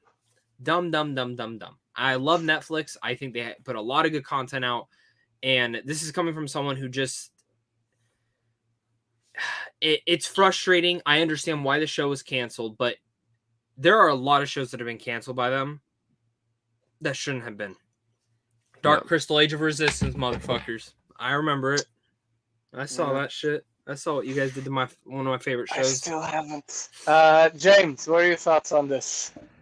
So it breaks my entire heart to hear this because I did really enjoy this adaptation. And that's the one thing I think people are missing is that this is a live action adaptation of the anime. People, they automatically think that it has to be faithful to every single episode. Like, okay, episode 1 needs to look like episode 1 in the live action. Like, no, you don't. Like, the anime and the live action are 2 separate things. They have similar source material, but they're adapting the anime. So I just think that people miss that, and you have the vocal minority that have been in all of our comments, I'm sure, on YouTube, where they say, how dare you like the show? If you like the show, you're not a true fan. But I think that it's so stupid that there's a lot of gatekeeping surrounding this series, and it's making me so sad because essentially that is why it got canceled, because Netflix saw the backlash. I genuinely don't think it had anything to do with streaming. Go ahead. The backlash started before the show even came out. I guarantee you, half of those people didn't even watch the show. Didn't even watch it. Half. They saw screenshots and little clips on Twitter, and that's what they decided to complain about because they only saw the stuff that didn't work rather than the stuff that did work. Which what that actress said, what is it, Daniela Pineda. What she said about Faye is true. In a live action adaptation of it, you can't make Faye the way she was in anime. And that's fine. These characters are all different in their own way while still honing in the spirit of them from the show, from the original anime. it's just frustrating because this was a show that, again, was not perfect. No live action adaptation is. But if you're going to get as close as possible to greatness, this is it. Yeah. I think if they would have done a season 2, it would have hit the mark. I didn't love everything they did in this first season. I didn't even love all the choices they did. But I walked away going, yeah, that was really good. It's just like these studios don't have faith to really bring, and that's why, like, honestly, Avatar now. Oh. If there's any backlash on it, we're not getting a season 2. I hope there's not, dude. And I will be fucking livid. I am hoping for that show to. Now, of course, if we watch it and it's fucking terrible, then do not give it a season 2. But everything they have surrounding that show now, the talent, the casting, the crew, there's nothing bad on it now. Same thing with One Piece. I'm loving what they're doing with casting, crew, developing. I'm just sad that we're not getting Chopper season 1, but whatever. That's just my thoughts. He's like my favorite One Piece character. I love the fucking moose. Do they confirm he's playing Blackbeard in the One Piece show? No, they've just done the main lineup of characters, which that's fine. Okay. And which, of course, I see one guy go, "Why'd they get a girl who doesn't have big tits?" Shut the fuck up. Who cares? I hate that. Who cares? It's all about that. acting. It's very dumb. I'm gonna stop right now because I'm just gonna keep getting more and more mad about this. I'm more mad at the fan base than I am Netflix, if I'm being honest with this. Because the fan base, if you want more, if you want like my dad to get into this stuff and see, because like my dad watched some of Cowboy Bebop and thought it was fucking cool, and I was like, Dad, it's an anime. This is based off an anime. He goes, oh, okay. Like, this is how you get more people into the medium, but instead you're, like you said, you're gatekeeping. So. Yeah, and the last thing I'm going to say is I think there was an easy fix for season 2 to bring up the quality, and that is, I think, hire better writers, because I think the writers, there was too many tones that were conflicting with one another. There was never that sense of adventure felt all the way through. So I feel like they need to just hire better writers. Did they miscast Vicious? Yes, I know it's up for debate, but like, I think it's I know that, I'm sorry, but like, I think that they should have just, you know, hired behind the scenes talent that would have helped season 2 and not just throw away everything, because John chose the best casting decision. I mean, I love Mustafa Shakir, Daniela Pineda. So good as Spike. I mean, we didn't even get enough of Ayn in season 1, and now we'll never get to see that beautiful corgi ever again. But to be fair, there would have never been enough of Ayn, because he's a good boy, and I could just watch him breathe. That's true, Ren. And you're just a sucker for a dog, Ren. I am. I'm not going to pretend I'm not. I am. But yeah, that's all I got to say about that. I'm mad. All right, before we move on, Zach, you just watched the guy who played Vicious this week in the Tragedy of Macbeth. He plays Ross in that film. I didn't even fucking notice. Yeah, that's it. Damn. But now if it's on your Apple screeners thing, go check it out. Go just look at a shot for him, and it's all see. Oh yeah, that's him. Okay. That movie has a lot of actors that I was like, oh him, oh him. Patrick, what about you? Look, I'll just say it this way. When it comes to adapting something like this to live action, there's actually something very important about it, and that's the newer audience that may not have even seen the original anime. Which they all liked, from what I talked about. Everyone who watched, every comment I saw that's never seen Cowboy Bebop, they all liked it. I showed my sister this show, right? I sat down and I watched it with her, and she wanted to go back and watch the anime. She doesn't even like anime. She doesn't like anime. She literally bullies me every time I'm sitting down watching Tokyo Ghoul, or now that I've started watching One Piece or Demon Slayer every week. She literally bullies the fuck out of me, and she's like 14 years old, and I'm 20. But same. It's okay. Literally, though, showing her the show. Is she really your sister? She doesn't do that, though. Exactly. But like, I sat down, I showed her, and she wanted to go back and watch the anime. That's the thing. And like, she did the same thing with Ghost in the Shell. Showed her the Ghost in the Shell movie. She wanted to go back and watch Ghost in the Shell. She did the same thing with Speed Racer. Like, the thing is, certain things need to be changed when you're doing an adaptation, whether it's from manga to anime, or anime to live action, or from book to movie, video game to movie. Shit needs to be changed. Like, it's the same shit I see all the time in regards to now people trying to complain about, like, Harry Potter. Shit needs to be removed. Shit needs to be added in. Same thing with this Resident Evil movie we've just gotten in. People complaining about the stories being combined. Fuck right off. I don't see how you'd actually have the separate stories and make it cohesive in regards to a live action movie form. That would just be messy. Even in the games, it's messy. Shit needs to be changed. In Cowboy Bebop, there are things that are changed and it actually works for the better. And then there are things that are way too faithful, just like in Speed Racer, just like in Ghost in the Shell. If anything, it's the shit that's changed that works the most. But sometimes it's those gatekeepers that are like, what, you changed this, or what is it, you're now loving the show and it's everything? It's the same with video game stuff, like you said with Resident Evil. Exactly. You take you just have to get the spirit of what that franchise is to bring it to life. I mean, we could do a whole 3-hour discussion on live action to anime. All I hope is, good luck to One Piece. Good luck to Avatar. Man, I'm really enjoying One Piece, and I really, really am excited to see this live action show now that I've started. I'm probably never going to catch up, but I'm really praying for them in regards to actually like bringing this to life. I can't, as you said earlier, Zach, I can't imagine how they're feeling right now. Yeah, I'm sure they feel like shit on set. I'm telling you right now, I'm sure they're like, fuck. So it annoys me. I don't know. Right. I'm de-knighting this. Throwing it in the dungeon. Beating it with a rock. That throughout the whole show. I completely beating it with a rock, like caveman style, hitting it over the head with the rock, American History X style. I want it to fly into the sun like a particular character in a movie we all saw recently. He's right over there. I finally got him. Hang on. Hey. And I got Arishem. I got all of them. All I'm missing is Dane and Makari, because Dane still was available, but Makari was sold out. So I don't have her yet. Man, I love Makari. All right. I'm back. James, we haven't been doing the verdict thing. I want you to give your verdict, because you haven't given. So throwing this one in the dungeon or knighting it, I guess. So is it possible to throw something in the dungeon, sink the dungeon, catch it on fire, and then throw it deeper into the core of the earth? Is that possible? We can make it work. We can make it work. Okay, all right, let's set it up. Particularly for this one, for this topic, I think it's very well deserved. All right. I'm going to do the exact same as you then. I'm going to throw it in the dungeon and then sink that dungeon down as far as it can go. All right. Zach, before we move on to the live questions, not to leave things on such a sour note, throw us into our very exciting main topic. Will do. And just so everyone for the live questions, obviously we got 4 guests today, so it's an hour 16. So start throwing your questions in right now. That's why we're going to pick them up. We can't guarantee we'll get to all of them today because we're running fun, but we're having fun. I hope you guys are having fun. I see a lot of you guys having great discussions. But start throwing your questions in, I would say right now. Right now. And that's when we'll start taking them. So, because I haven't really seen any yet, Ren. Okay. Which is nice. So thank you everyone for just having a conversation. That's why me and Ren love doing this show, is because you guys bring this community together. So, final topic, Charlie Cox. Everyone's wanted him back. Everyone's wanted him back so bad. And of course, many rumors, many theories, many whatever. Kevin Feige came out straight up and said it.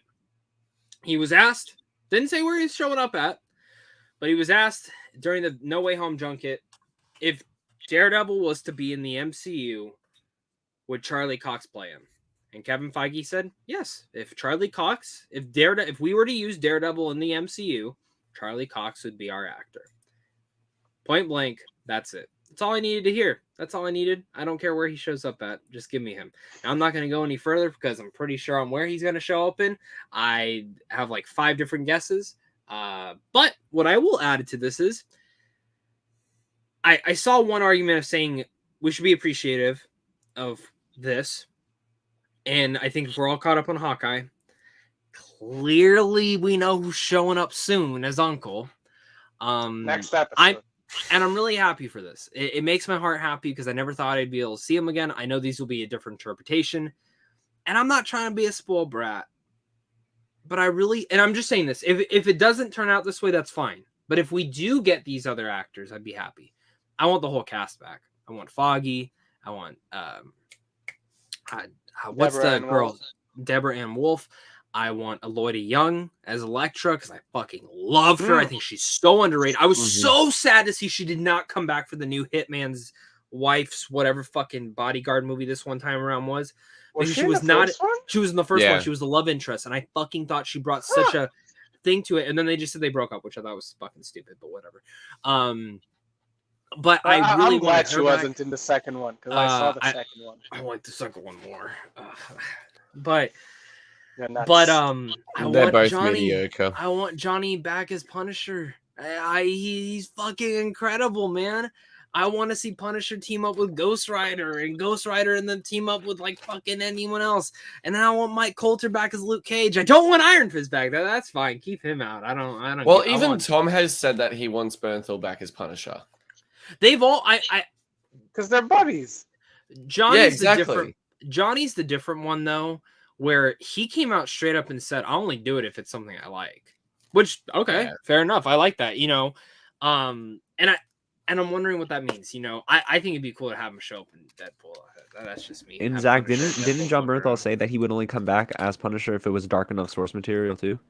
Did he say dark? I didn't see that I think interview. He said it had to be similar source material to the show, and that makes a lot of sense for me. I understand that to a level but I also do think you could do that now. The MCU has delved into a little bit of a darker nature. And I do think we're going to start getting that more. I think WandaVision showed the depths you can really go to. I know WandaVision was fun and kooky at times, but that was a fucking depressing show. I don't know about you guys, but maybe that's why I loved it so much. Yeah. So Ren, take it away with this one. This is very exciting because of what Kevin Feige said. I do not want to address the exact quote. And what he said was, Zach was very accurate in this description. I just want to give the exact words. If you were to see Daredevil in upcoming things, Charlie Cox, yes, would be the actor playing Daredevil. Where we see that, how we see that, when we see that, remains to be seen. Which is actually a very funny way to put that word. He's talking about seeing things and whatnot, and Daredevil is blind. Look, now, again, Kevin Feige doesn't confirm where we'll see him. The speculations are all out there. I'm not talking about the speculations. And I've seen a lot of people saying, "Oh, he doesn't confirm anything." Why would you ever say something like this if you don't have plans already, if you have not signed contracts already? Ren, are you going to review the Batman? I don't know if I'm going to review the Batman, but if I was to review the Batman, you'll see a review on my channel. Come on, we're kidding ourselves if we don't think the plans are in motion, and sooner rather than later. I'm not saying he's going to show up 2 weeks from now, next week, baby. Let's go. I'm not saying he's not showing up this upcoming week, but even if it's not this upcoming week, it is sooner rather I think than honestly later. She-Hulk. I mean, She-Hulk is the most it's a lawyer and a lawyer. You know what I mean? Like that's the most obvious one for me to have. I'm not going to throw guesses out there, but I don't think we first see him in She-Hulk. Okay. That would be James, an interesting interaction though. It is, and I would bet that he shows up in there, just not that's the first time we see him. No. But James, what are your thoughts on Charlie Cox, officially the MCU's Daredevil? So I'll be completely honest with you guys. I've avoided all this chatter. I've muted all the words on Twitter. I'm tired of all the clips that Sony's releasing about anything to do with Spider-Man. Hang on, let's see what they posted in the last 5 minutes. Right, Patrick. I don't get that, dude. They posted the bridge scene. They posted the whole fucking bridge scene. I'm just like not even gonna watch it. Like it's just ridiculous. But here's the thing: I never even read the quote. So hearing that quote, Ren, it actually makes me think that we're a lot further off from seeing Charlie Cox in the MCU than we think we are. I don't know why, but I feel like that tease to Kingpin and a Hawkeye was clever. Don't get me wrong, but I think we probably see Kingpin before we see Charlie Cox in the MCU. Oh yeah, because they're still trying to figure out where to place him properly without it feeling just like, well, we're just gonna throw him in for a little bit. Maybe James is right there, where it's like if we're talking about it, we're like it's like, you know, you'll find out soon because he's had another interview later this week where someone asked him about the rest of the characters, and he literally says, "You'll find out soon." Like I'm paraphrasing, but that's pretty much what he said. And I think it's once we see D'Onofrio. Because it's D'Onofrio. That laugh. Oh yeah, you cannot tell me that was not D'Onofrio. Like I don't care what anyone says. I watched that scene multiple times. I'm like, That's him. That's You don't need to watch it multiple times though. The That's first time as I was clear like, as day. it's D'Onofrio, which is exciting. I think that's where it goes as far as say, yes, we're bringing them back. People want them. Mhm. And I think it's smart too. Kevin Feige knows what the fans want. I mean, at the end of the day, do they follow everything we want? No, but they don't need to. But for this case scenario, if you're going to use these characters, why not ask the actors again? Hey, do you want to come back and do this? You know? Yeah. If you don't, cool. We'll recast. If you do, cool. It's yours. Type of thing. Yeah. Except for totally Finn agree. Jones. I don't think he'll get asked. No. He no, there's no way. Especially after his whole shit of not wanting to do his own stunts or something like that. Yeah. That was terrible. Fucking idiot. Yeah, no way. But I do think that this news is promising because I've been wanting Charlie Cox back as Matt Murdock for a long time. He's by far the best. Didn't you just watch representation. Daredevil for the first time? No, not even for the first time. I finally finished season 3. I had stopped okay. watching it because I got caught up with life and I got sad that they canceled it and I just didn't want it to end. So you do that thing where it's not canceled for you if you don't finish it. So that was like me for years with Firefly. Yes, Patrick. Oh, broke my heart. Well, at least Daredevil has a proper ending. Like if it has enough room to continue, should they decide to continue. But if it finishes there, I think it's fine. I finally finished Firefly after I realized Serenity was like the follow-on and like the finale that we should have gotten with Firefly. That's when I finally was like, all right, I'll finally finish Firefly. I'm rewatching Firefly right now because I just have the urge to watch Serenity, and I'm not gonna watch Serenity without watching Firefly. It's so good. Yeah, it is. I'm with Patrick, man. I want to see more Firefly. Yeah. Nathan Fillion, get on it. Look, I know a lot of people wouldn't like this, but I think at this point, Firefly, if enough time has passed and some of the elements of Firefly are dated, it would be time for a reboot and redo it again. And yeah, they wouldn't bring back Joss Whedon though. There actually are rumors that someone's working on one for Disney Plus. What, Zach?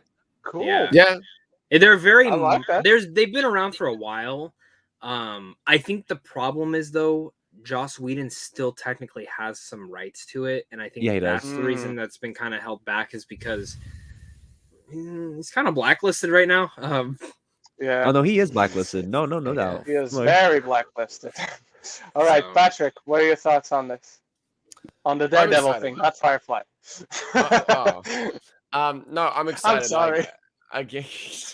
Again, though, like as you said, why would he fucking say this without anything being confirmed or something in the works? Yeah. It just doesn't make sense. It really doesn't, especially with the rumors circling and everything. Like, it just wouldn't make sense for them not to have something already in the works or planned out if he's not actually a part of it. I actually would like to see his introduction be in She-Hulk, though, because seeing him in She-Hulk in a courtroom together, and it's like a lawyer and a defense attorney and everything going head-to-head, but it's like She-Hulk and, Daredevil would be such an interesting fucking dynamic for his introduction into the MCU.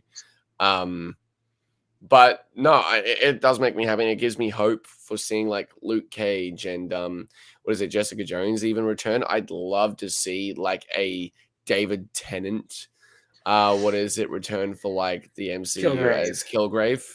That would be amazing. Finn Jones, though, look,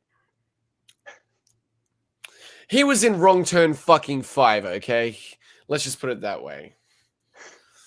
That's all I'll say on him. All right, I'm guessing the entire roundtable is giving this a unanimous night. Unless someone has anything else to add. Yep, we got a night. All right, ladies and gentlemen. Now, at the 90-minute mark, let's get to first your questions, live Lady questions. Aaron. 8:19. Lady Aaron. All right. I did forget to bring up Nate Ankenbauer's weekly ranking, so let's do it right now.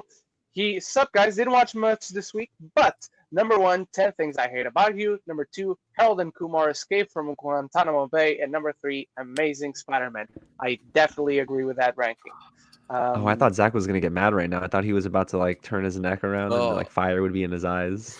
What is Lady Aaron's question, Zach, just so I can find it better? Real James's question is for you. Oh, James. Well, thank you. Oh, hang on. It's at 1:9. Okay, I don't know what that 8:19 a.m. between Ryan and G. Colby. Yeah, 8:19 a.m. for me. Okay. Yeah.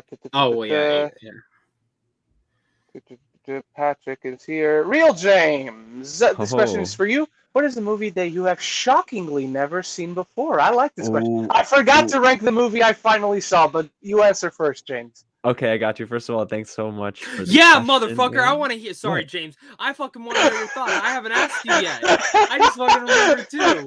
I didn't review it. I didn't log it onto Letterboxd, so I completely blanked. But James, you answer first, and then I'll say what I have to say. Oh, someone is totally clipping that today. Someone is totally clipping that moment. I love it. Let me get on it. Give me a moment. Thank you, Patrick. No, but I actually really loved this question because it made me one, very sad, but two, very hopeful for what I can do for the rest of the month now that I finished all of my like awards movies that I have to watch.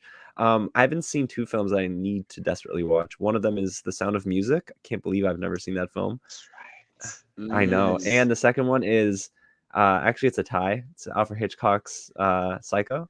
And I know, Patrick, I'm sorry. I know. I'm sorry. And then the second one. We all have those ones we've never seen. You're in for a treat. You get to watch it for the first time. I'm jealous. I've never seen The Godfather, but Psycho? I know, dude. I don't know how, man. I have no idea how, dude. It slipped by all these years. And then the other one is Breakfast at Tiffany's. I don't know how I missed that film too. That's so good. Two great movies that you get to watch. Oh my god, I'm so jealous and so excited Can you share for you to my watch screen them. real fast, Ren? Yes. This is my thought. There's nothing there yet. This is my thoughts. Okay. This is Why? Why? All right. Why, Paolo? Why? So Zach doesn't get too angry. I finally watched The Nightmare Before Christmas for the first time ever this week. Not only that, I watched it in a theater. Which is that was cool. my first That's exposure to. Was my first exposure. That was a previous attempt, but I was with a lady friend at the time, so I didn't end up watching the film. If you know what I mean. Sexy times. Yeah, I really enjoy this film. It's imaginative, it's creative, it's creepy, it's wholesome.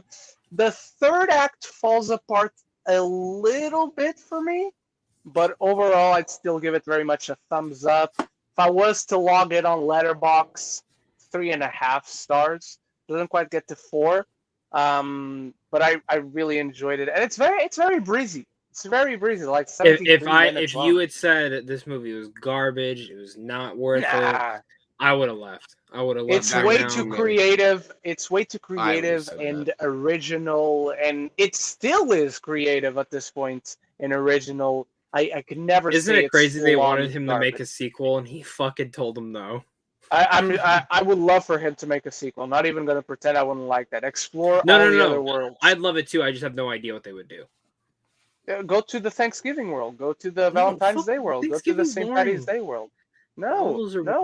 You're gonna go follow other characters who maybe are feeling the same thing as Jack was. All right. No, I missed one. Jack Alexander, good friend of the show. Are you excited for season 4 of Cobra Kai?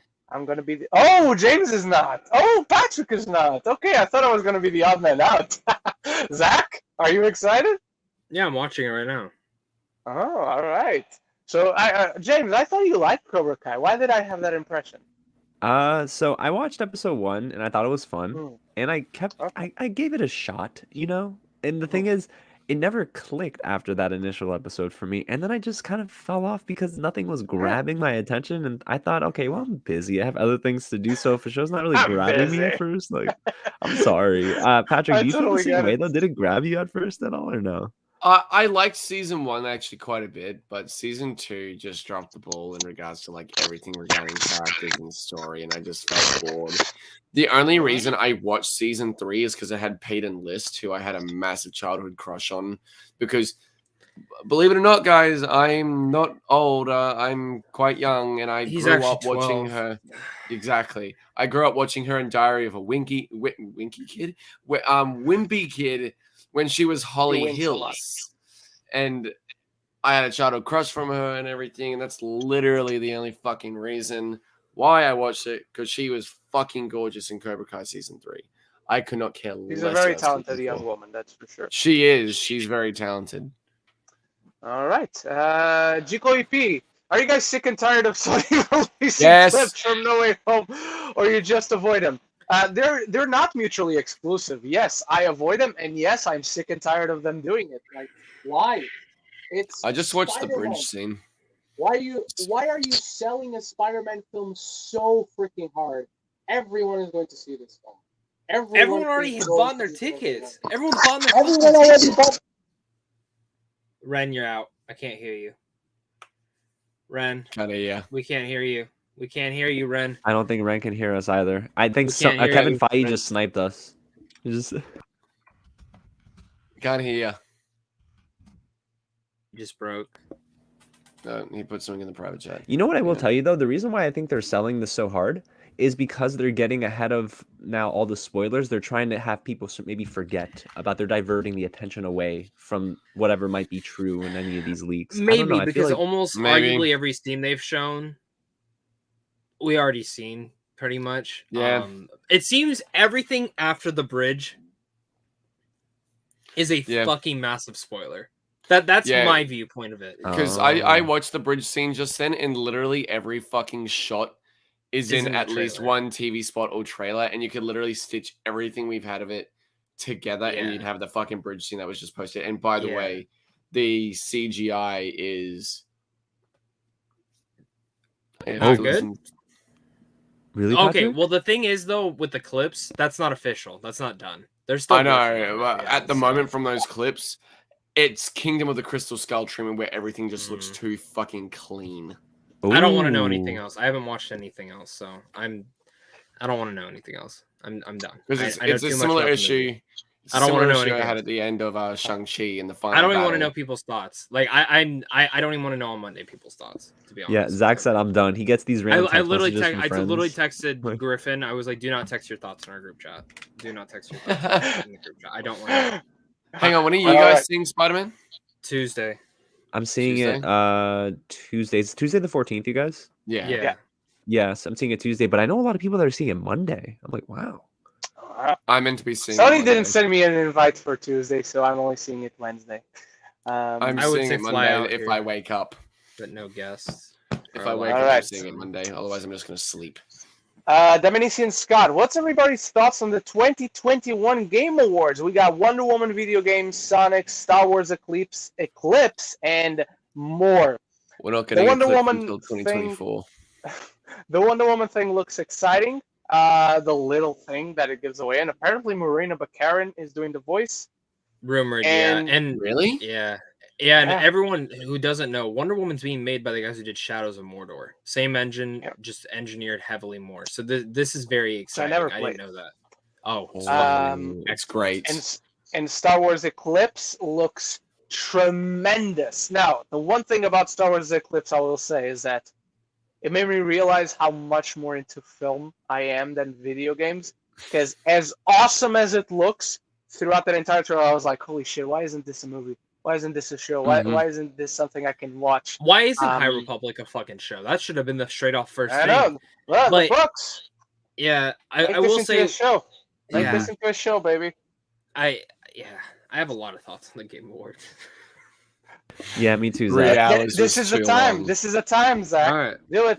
Wonder Woman really exciting because it didn't leak out. No one knew they were making it. Everyone just knew Monolith was making a new game. Mm-hmm. Star Wars Eclipse. I was hyped out of my mind because I love that studio. I love the games they make. They're really, really unique games. From my understanding, it's a different type of game than they've ever made before. It actually is just an action adventure, which is cool. I love that it's that because what we see visually, that's most likely how the game's going to look. That's almost how all their games look. I was very disappointed to see 2024, though, was going to be the release date. That is, again, take your time, do what you need. Why are you announcing it, though? Why are you announcing a game? Because it's my biggest issue with any video game now. 2022, 2023, that's fair game. Announce it within there. When you get out that far, 2024, 2025, I don't care. I lose interest in it, all that. The three biggest things, though, my biggest takeaways from this video game award, though, was one, the Halo trailer fucking sucked. It was just a teaser, and I'm super disappointed. I have a reaction to that I have not posted, and I might post it on Twitter today, where it's my face reacting, And the second it ended, I said, well, that was a waste of fucking time. And I literally got up because I have been so hyped out of my mind. Second, Alan Wake fucking 2 is officially announced. A game that came out 10 years ago. I never thought we would get a sequel to it. We're finally getting it. If you have never played the first Alan Wake, it is tremendously underrated. It's in my PlayStation library. Yeah. And my third biggest takeaway, It Takes Two won Game of the Year. Fucking if you have not played It Takes Two, it is a phenomenal game. It is only co-op, but the best thing about it is if you buy it, you get a free code to give to your friend to play for co-op. It is one of the best deals. It is one of the best studios. They only make co-op centric games. Every one of their games you have to play in co-op, and they're always great. Sometimes they're a little bit clunky, but this is easily their best one, and I loved it. I haven't even beaten yet. And the fact that it won Game of the Year, I didn't think it was. Really good. And bravo to Guardians of the Galaxy team. They won Best Narrative, which they absolutely deserved. Best story I played this year, and I was really excited to see that. So overall, I liked it. I was really happy to see what's her face win the performance award and everything for Lady Dimitrescu. Yeah, I was really happy because why that was nominated for Game of the Year, I have no fucking idea. By the way, but because there wasn't that many games this year. Yeah, my choice for Game of the Year was either Metroid Dread or It Takes Two. But I would have also liked to see Psychonauts 2 as well. Or Little Nightmares 2 would have been nice, but it wasn't fucking nominated. Even though it's probably the best game of the year. James, what about you? So there are good things about this year's Game Awards. The good, the world premieres were kept under wraps for the most part.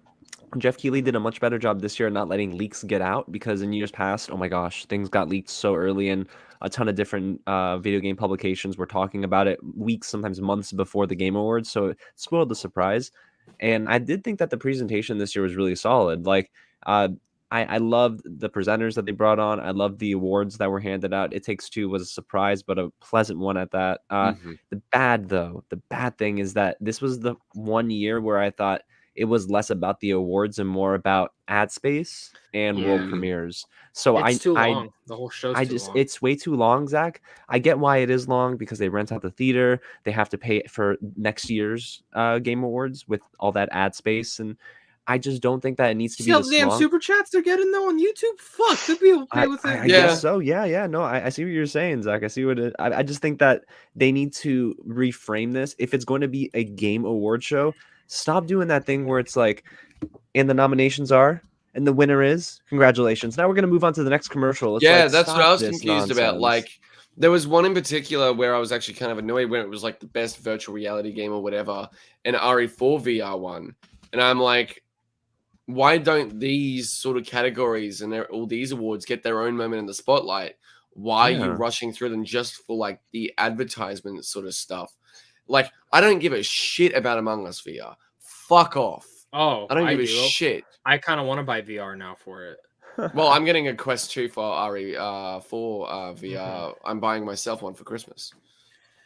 That's awesome. But I agree with you, Patrick. I think that what they do is they focus less on the awards this year and more on everything else. So maybe they just need to label it as a conference. I don't know. Like, they need to because like, if this is how it's going to be going forward, I'm sorry, this is not an award show that I'm going to love to tune into live, because like I watched it too long. So I could find the Sonic trailer. Then I waited until I got the Halo trailer. I waited all day. It looks good, but like, you already gave us a teaser. I needed a full trailer, but I don't got much more to say. That 1 minute that we did get though, it did look very promising, and I will say that, even though it was only just some bullshit teaser, and they were pretty much teasing more, I am happy with how it looks though so far. Can I be honest about this whole Halo show? I'm sorry, I know we're about to move on, Ren. Yep. Why did they announce ahead of time who's playing Master Chief? The whole point of Master Chief is to not know who's under the helmet, and you're supposed to be placing yourself in that spot. Pablo Schreiber? Porn Stash. I'm not really. James, if you want to know why, I'll tell you later. But I've heard his mask comes off. I'll just say that. Stop it. And I don't like that. I fucking hate that. Bro. I hate that if it's true. I don't know if it's true, but yeah. Lady Aaron asks, this is a hard question for all of you. It is, because I read the question already, and I can tell you it's hard. What are some of your favorite scenes of 2021, or some of your least favorite movie scenes of 2021? Okay, gotta we'll say my take one least. each. Least is anything with Jared Leto in House of Gucci. That was mine. Or any scene that exposes the emotional terrorism that Evan Hansen is inflicting on the family who is mourning the kid who committed suicide. The musical on stage does it way fucking better. There is so much shit removed from that. I believe you, because there's no way you can make it fucking worse than the movie. This is a prime example of keep it on the fucking stage, because I was actually disgusted by the movie, but I love the stage musical. Mm-hmm. Sorry, just favorite scenes. Zach, give me your least favorite while I search for I mean, you took it right out of my mouth. It's Jared Leto. Holy shit, man! I'll keep the Dear Evan Hansen one. You get the Leto one. I'm so terrible. excited to see his Favorite scene though, or am I doing my favorite one now? Because I have two real fast. I'll say two. So one of them is when Rebecca Ferguson uses the voice on the helicopter thing with Timothée Chalamet. Yes. I fucking love their good one. You know, just saying right now, everyone on my Film Critics Society has voted. I definitely put Rebecca Ferguson for Best Supporting Actress. I fucking love that movie. Not my top one, but it's up there. And my other favorite scene is from the Suicide Squad. There's so many that I could easily put in there, but God forbid, King Shark, every scene with him, just fucking lost it with laughter. But one of the ones that I always say is when Melvin, is it Melvin? What's his name? Is it Melvin? Who's the guy in the Suicide Squad? Yeah, who's the guy that goes in with Milton? Milton. Yeah. And it's that I'm not gonna spoil if you haven't seen Suicide Squad, but it's the whole conversation with Milton, and Harley Quinn goes, "That was a Milton." It's just fucking, it's so stupid, but I fucking lose it every time during that scene. I love that movie. I love that movie. Patrick. Worst scene, anything between Alana and Greg or whatever the fuck his name was in Pizza. I felt so fucking uncomfortable. I felt so fucking uncomfortable with their relationship. It sucks that you can tell me why. I can tell you why, but I'm not. No, but I don't want you to tell me why. Don't say it. Don't say it. I'm not. Don't say I'm not. anything, because I don't think Ren knows. So I just wanted to be up to his. I'm not. Just leave it where it's at. Just leave it at where it's at. Yeah. I'm having to bite my tongue because I actually had to physically at times. Go to your best. Just go to your best. Go to your best. Because he hasn't seen it. He sees it next week. Just go to your best. Thursday for me. Either Deku versus what is it, Fleck Turn in World Heroes Mission, or any scene with Rengoku, or the Rengoku versus Akaza fight in the Mugen Train movie. One. Nice one. James, what about you? My least favorite scene, I'm gonna continue to pile on here. It's when Jared Leto and Lady Gaga they're having an intense conversation about the future of Gucci, and how Lady Gaga's like,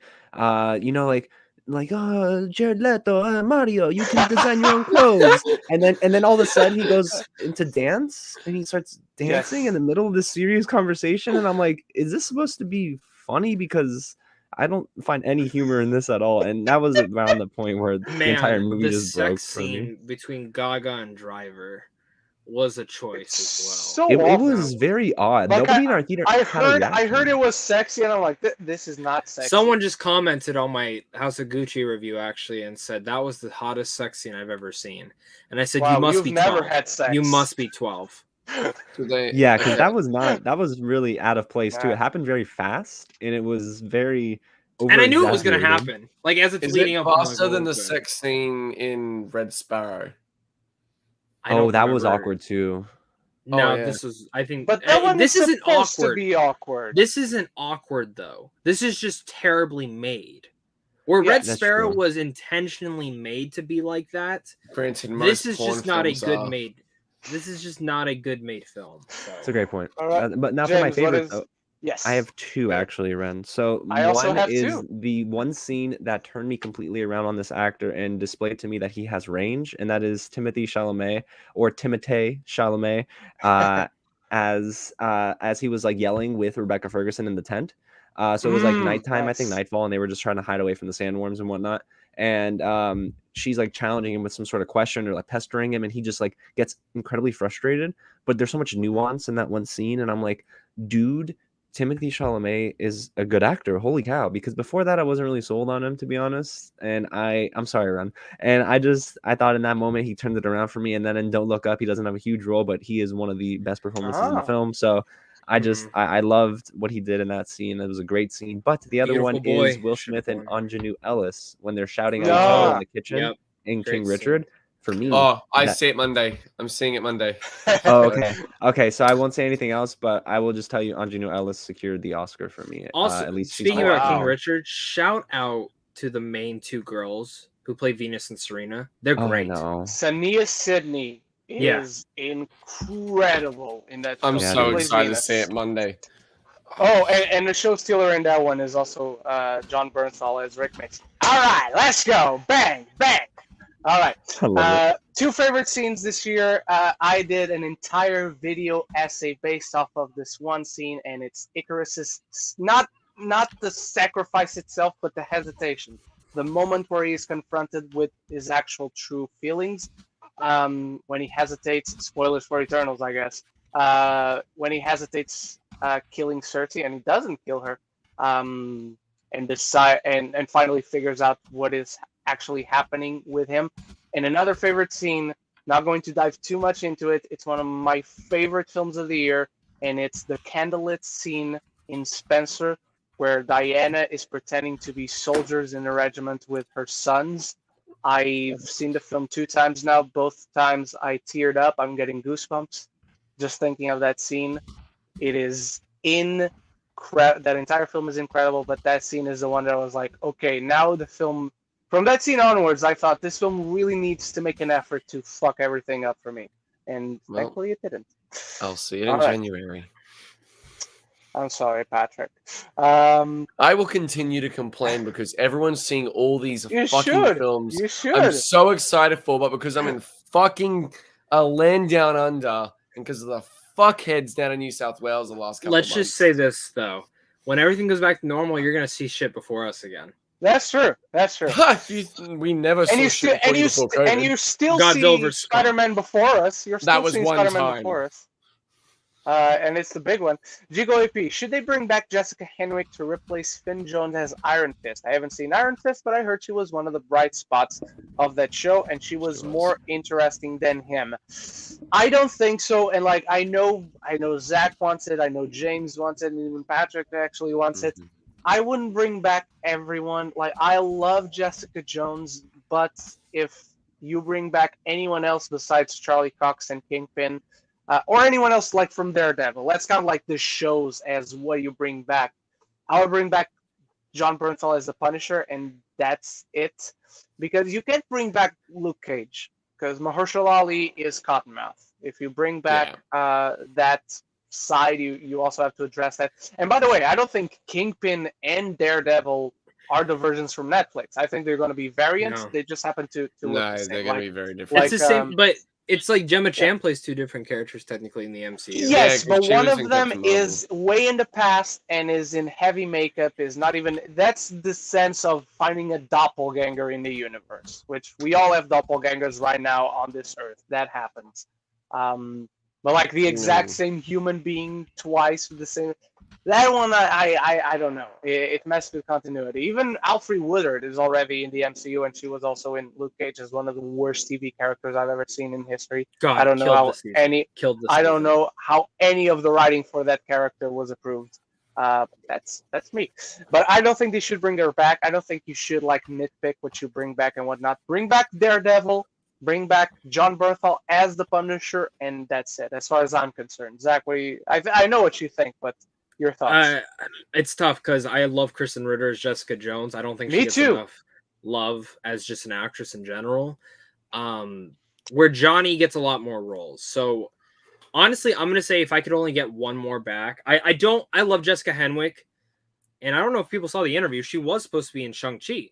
but she chose to do Matrix Mhm. instead, which Not as the character from Iron Fist, though. no, not as the character from Iron Fist. So who knows? I wonder Important who she to was point up out. for. Who do you guys think she was up for? I wonder if it was Aquafina's role. I think it was I think she was the Aquafina. sister. I think she was the sister. Oh, okay. Oh, But that see, would I'm be happy that dope. they went with an That would've been unknown good. instead for that. Yeah. So, but I will say, fuck, I can't could be say wrong, anything by the else. way. I don't know. I'm It's more. just what I will think. say this. I'm more happy she went with Matrix. I'd be saying this even though I've seen it. I'm saying this just in general because I think that's cool that she chose that instead.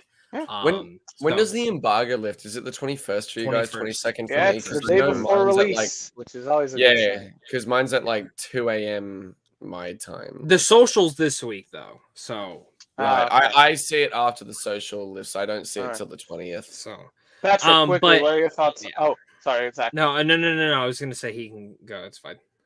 Oh, okay. All right, Patrick, quickly, what are your thoughts on this one? I'm with you guys. Like, if I'm to see any character that we've had adapted and everything, and like the whole Netflix sort of stuff or whatever into the MCU, I'd like to see characters that didn't get their due and can actually have done justice. For one, I would love to see the Inhumans done justice. Black Bolt and Medusa and everything, because that show was just not it. I'm sorry, it was fucking Yeah, rubbish. And the possibilities for a great Inhumans adaptation, especially within the MCU and how unique they are, is there. It is there. And I'm pretty sure the little moon base they actually live on has been referenced in the MCU before. I don't remember. think that it one being was. referred. I could be wrong, but I just don't remember it. That's something I'll have to fact check at some point, but I believe it has been. But All right. I wouldn't choose, no matter how much I love to see Jessica Jones and Kilgrave and Luke Cage and everything return, they've had their due, and I know we're getting Daredevil and, Kingpin now. But I'd like to see other characters that were treated poorly or didn't get that spotlight that they should have given the spotlight instead. All right. James, what about you?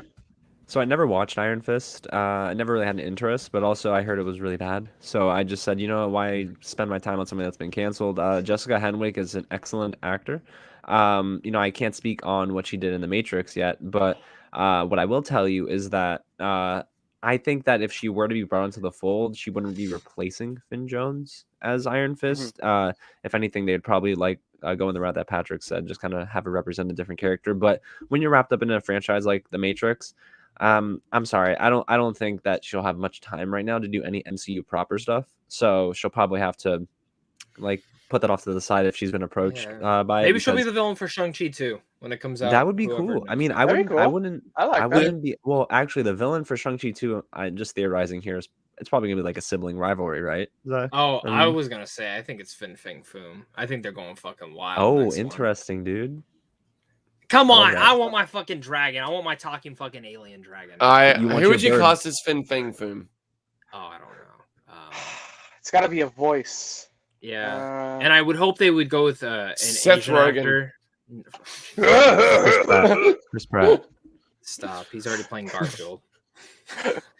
No, honestly, I want Jackie Chan in the MCU. I've been fucking wanting it for years. Yeah, dude. I don't care. Maybe make him Fin Fang Foom. I don't give a fuck. Make him right. Shang-Chi's grandfather.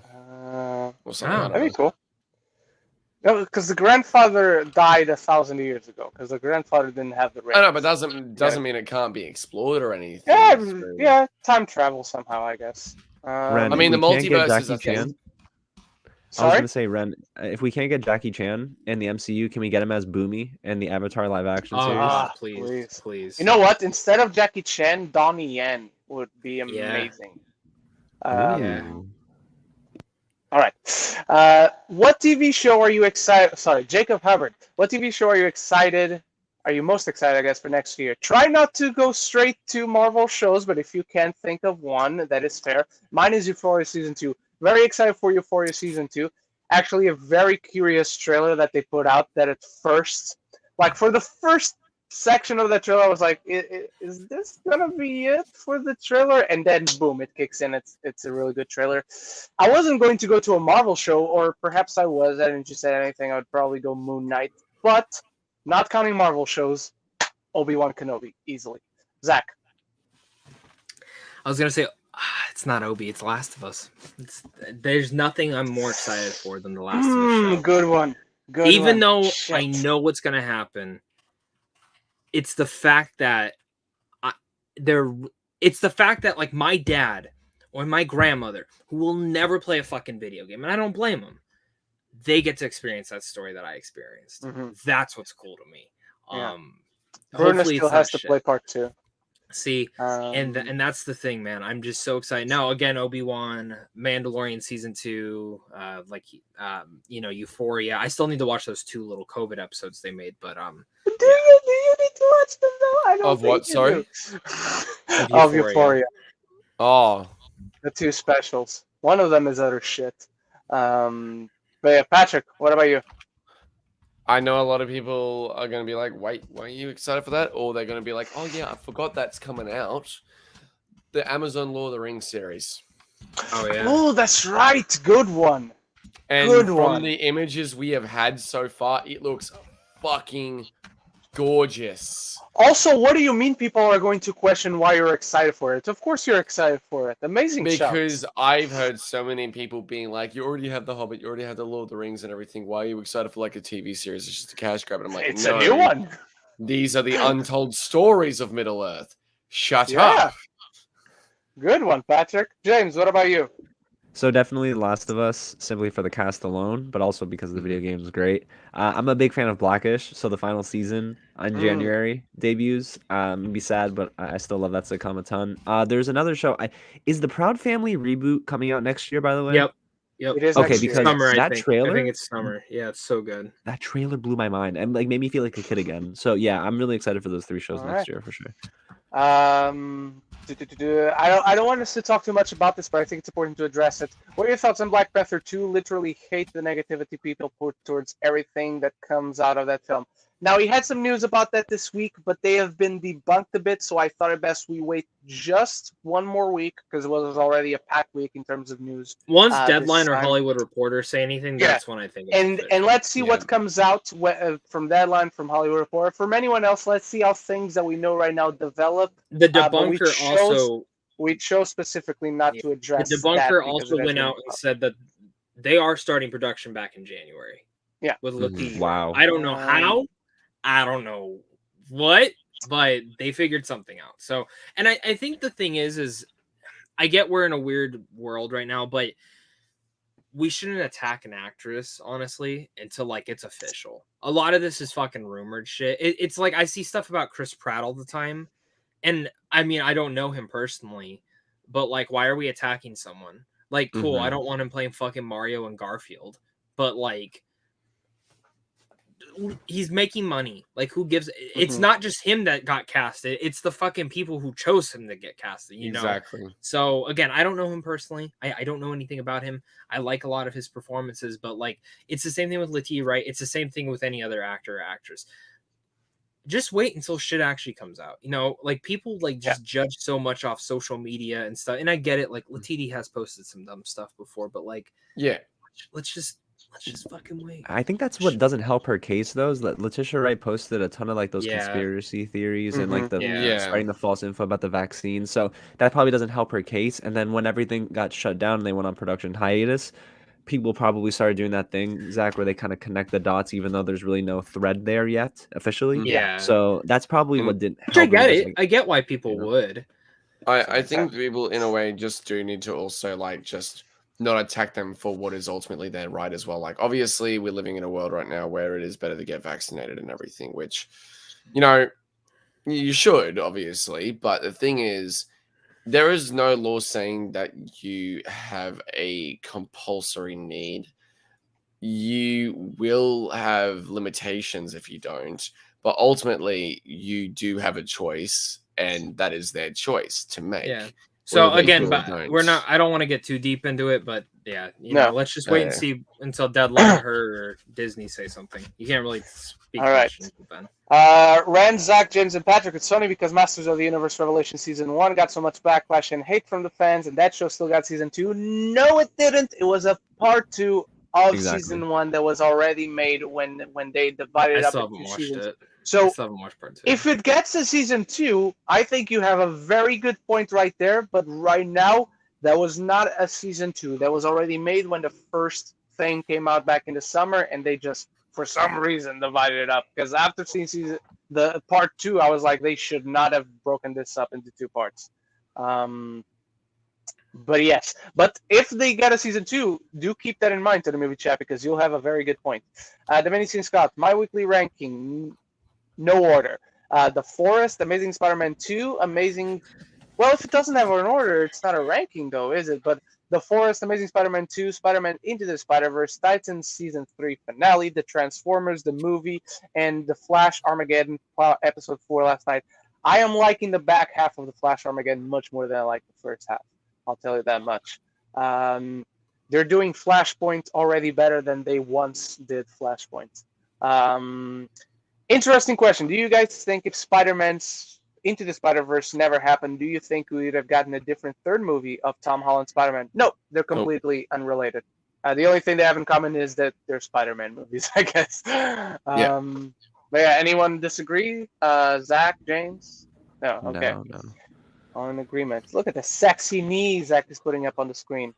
Lady Aaron, for all of you, what in your opinion do you consider to be the most overrated Best Picture winner of all time and the most underrated Best Picture winner of all time? Crash is probably the most overrated, just by the sheer fact that it won Best Picture. And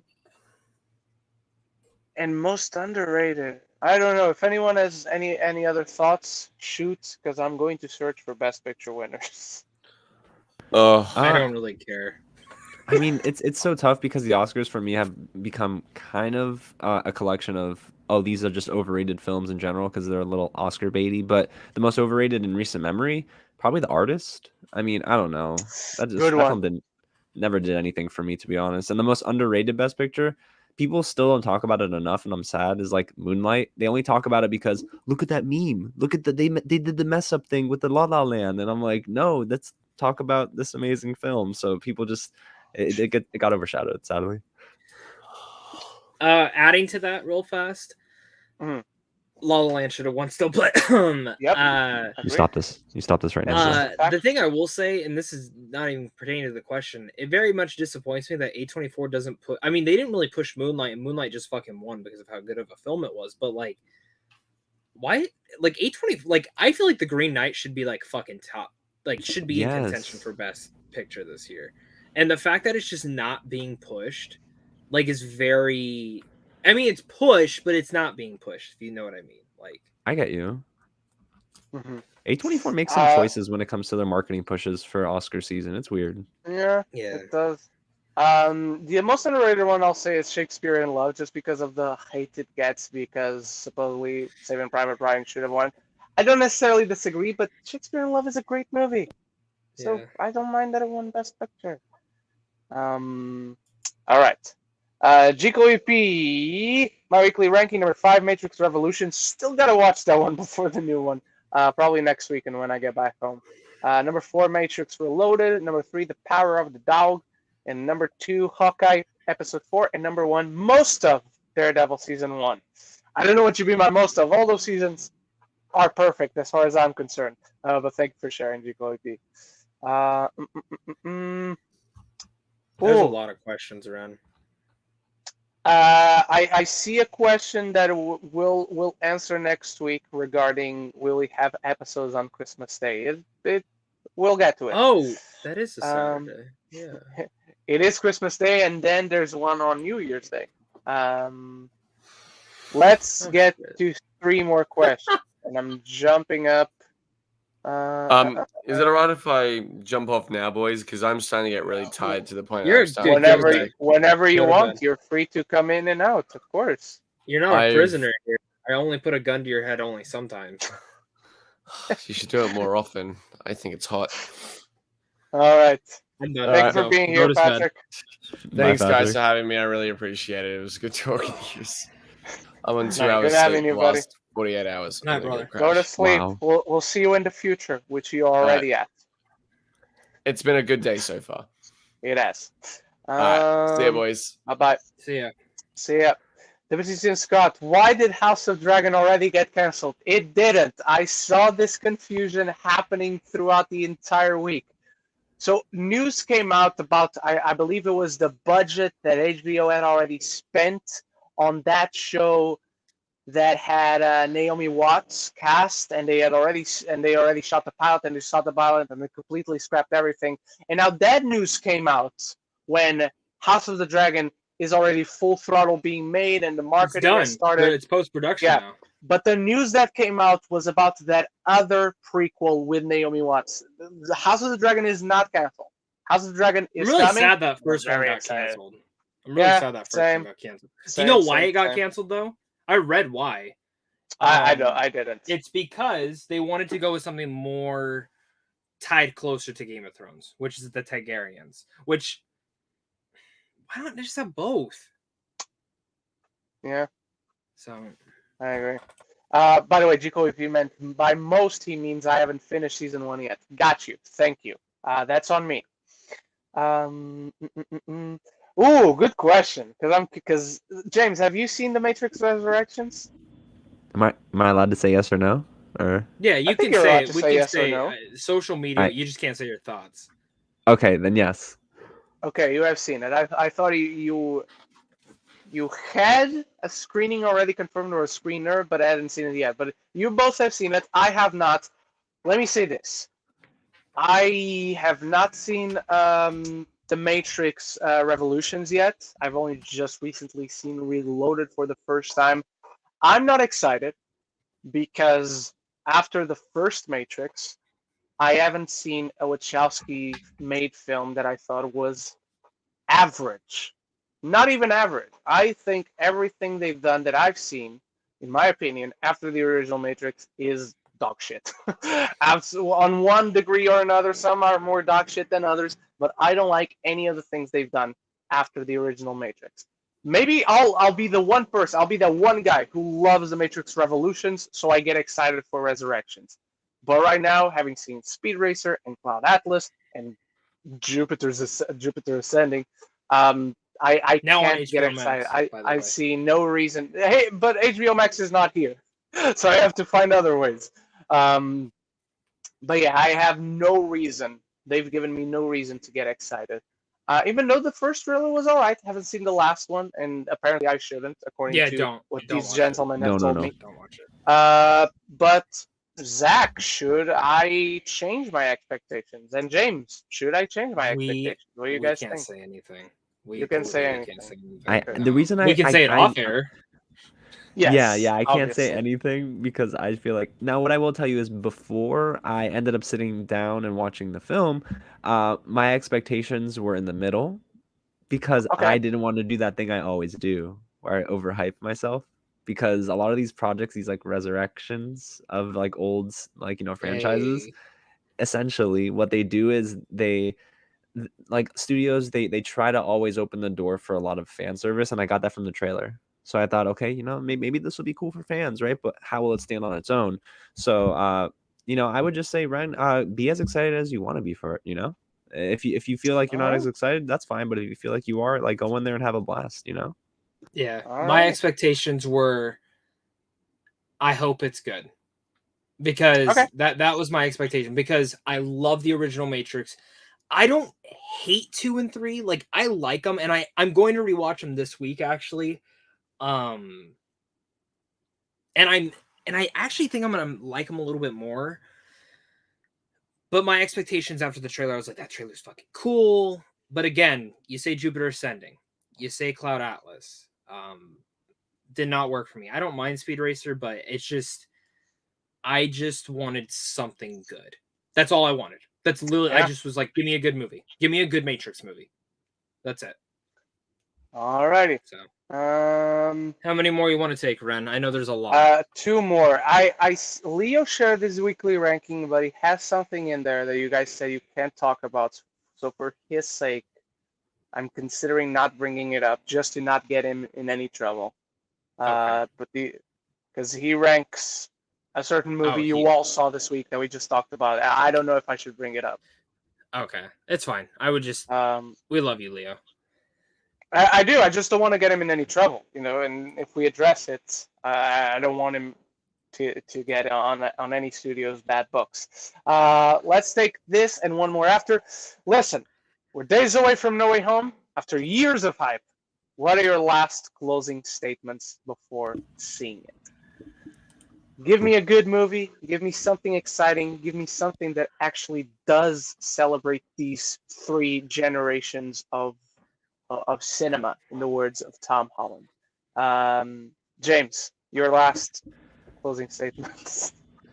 Before all this talk about Tobey Maguire, Andrew Garfield, all these villains coming back in the multiverse, I would have told you I just want a Tom Holland-centric story, giving us the best storyline involving MJ, involving Ned, and involving everyone in Queens. But now that we have the multiverse coming into play, I guess I will say that I'm less confident that happens, but I am more confident that this is going to be an endgame level event where it's going to celebrate a lot of what we've loved about previous iterations of Spider-Man, but it's going to bring it all to a head here in No Way Home. So I think I'm going to go in excited, but I'm not going to try to expect anything very focused. I think that this movie is going to jump around a whole lot. So I just have to be prepared for that. Now, whether that makes it good or bad, we'll have to wait till next week to see. But I do think that this movie is going to be less focused, and I'm okay with it, but not always okay with it. Zach, I think we talked about this earlier, where Tom Holland deserves like a film that is just for him, but he's never going to get that, dude. I agree. Zach, closing statements.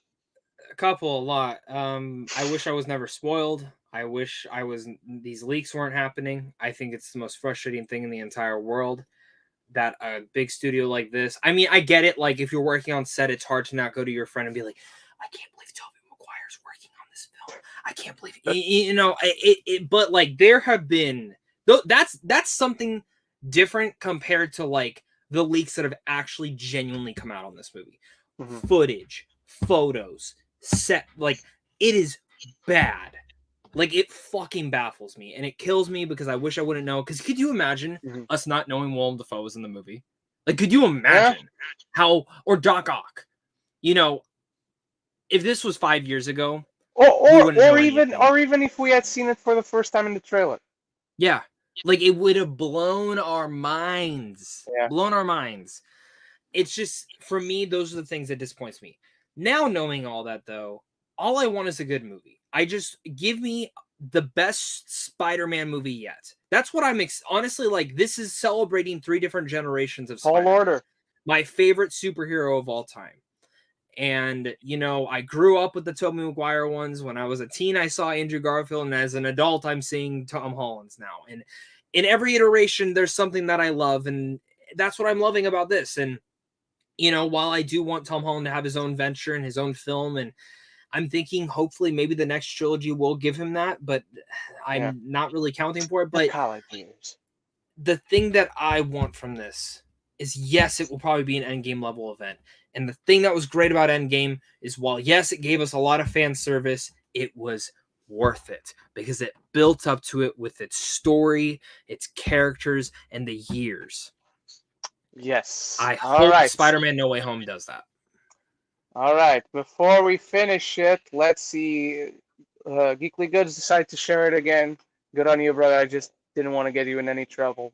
Didn't want to risk the possibility of getting you in any trouble. Weekly ranking: number 5, The Matrix Reloaded. Number 4, Hawkeye, Episode 4. Number 3, Don't Look Up. Number 2, Encanto. And number 1, Spider-Man, the original Tobey Maguire one. Lies. Leo saw No Way Home. It's his number 1. Yep. Closing statements. I just want to see a good movie. I want lots of action, lots of emotion, and Strange Supreme. I don't think you're going to see Strange Supreme in this one, but you're going to see Strange Supreme in live action. I think Doctor Strange. I'll just say that. Sure. I'll say that. I'm not expecting Toby, Andrew, or Charlie. Don't want to get my hopes up. I think two of those you can expect at this point. Hoping it's a great continuation for Tom Holland's Spider-Man and a great celebration for Spider-Man similar to Spiderverse. Don't just make it fan service for the sake of it, leveling my expectations. I think that's a very healthy way of going in. I do think there's a good chance of them showing up, but if they don't, just give me a great Spidey movie. And yes, that is it. Can I ask the last question then? today? Sure. Let's staying on Spider-Man. What is something that you don't think will happen, but God forbid if it did, you'd flip the fuck out? What was that? Sorry? What is something that you would love to see happen in the movie, but probably will not? And if it did happen, you would flip the fuck out. This could be Spider-Ham showing up. Like that type of insane level stuff. I got one. Yeah, go, I James. think that if they do introduce Toby and Andrew and everybody, I think they kill off Toby's Spider-Man for good. Like that's it. He is not gonna return at all. Yeah. But they'll bring back Andrew Garfield. Like they'll have a little something at the end that says like Andrew Garfield Spider-Man will return, something like that. Okay. I'm going to cheat a little bit, Zach, because I think this Are you will gonna give your theory happen. again? Are you I'm gonna gonna give my theory again because to me it's the thing that levels all the fan service in the most core emotion, which is when Tobey Maguire, when Tom Holland first sees Tobey Maguire's face, the Spider-Man come in, they kick a little bit of ass, they take the mask off, and as soon as Tom sees Tobey's face, he says, "Uncle Ben?" And then it leads to what James said, which is Tobey Maguire ultimately sacrificing himself, saying so. I don't want him to say the actual line, "With great power comes great responsibility," at the moment of death. Oh, they're saying something it. of the sorts of. No. I wanted to say it not like at that moment when he's dying and say, "Hey kid, with great power comes," but saying something like, "He'd be proud of you," or something. Mm-hmm. I want the face of Tobey Maguire to be the face of Uncle Ben. That's the thing I want the most. Like over anything else. Because it's like in this world, even though he's Peter Parker in his world, he's Uncle Ben. Yes, exactly. He's Uncle Ben in this. I'm gonna be honest with you, Ren.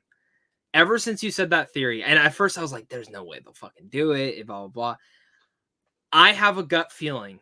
The last time you said that, ever since then, I've just had this gut feeling. Anytime I've thought about it, I'm like, I think Ren's gonna get this right. I think that is the weird, crazy theory. I think he has it right. I don't know anything on that, but I think they're gonna do it. I think they're going to do it.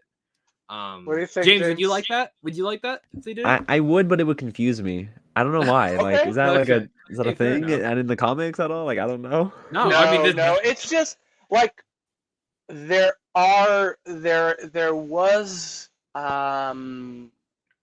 in the 90s animated series, there is a world where Uncle Ben was not dead, and Uncle Ben is like designed Aunt to May look died similar. Instead, right? And Aunt May died instead, because at the end of the animated series, they get a Spider-Man from several multiverses going to help defeat Spider Carnage.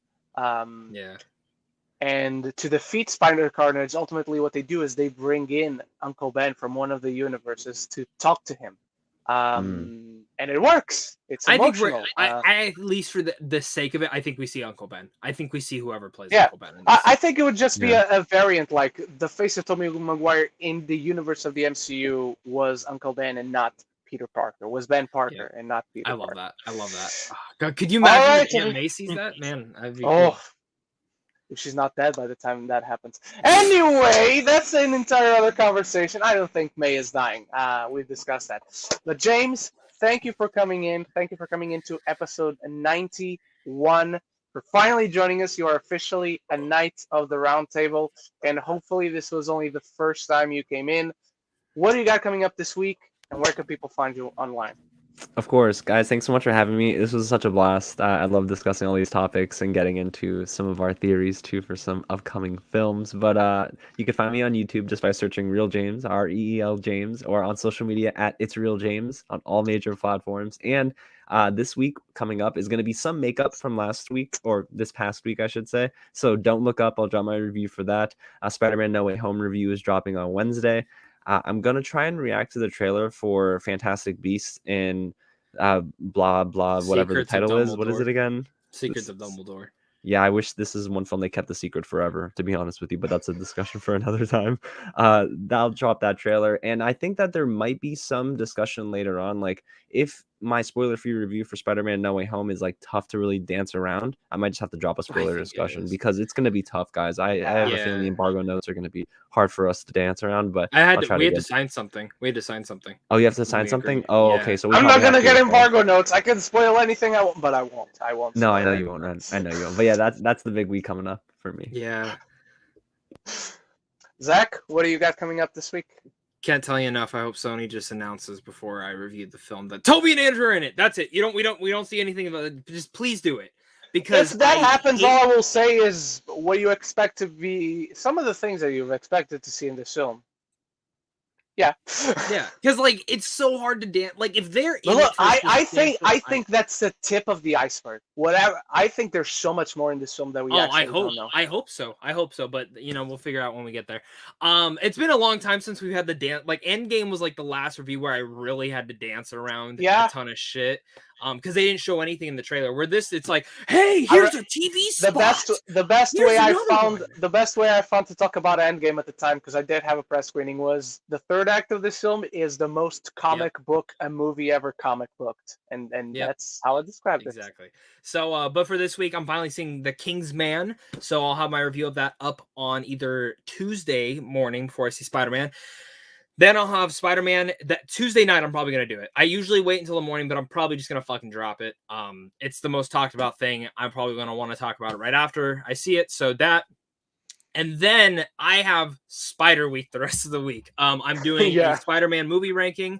I'm doing a Spider-Man villain ranking, which I've been really wanting to do for a while. So I'm going to do a tier list of that. I might do an MCU ranking for the entire MCU. It just depends how I feel because I've already done a couple this year. If I don't, what I'm going to do then is I'm going to do just ranking all the MCU films and properties that we got in 2021 because we've had 4 shows now and 3 movies. And I think that's enough to at least discuss and have a topical discussion on that. And then really much, I have like 25 to 30 different videos planned. So like do plan out for that.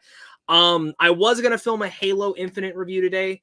I'm not far enough in the story, so I am going to probably try and get that up next week. That's why I want James to finish the game so he can be there talking with me over on Critics Play Games, where we talk games all the time over there.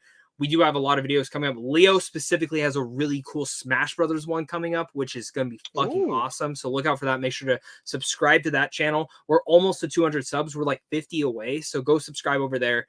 Other than that, I'll be over here next week. And then, Ren, I don't know if you want to address Christmas Day and New Year's Day. We can address it next week. Okay. If you want, we can address next week.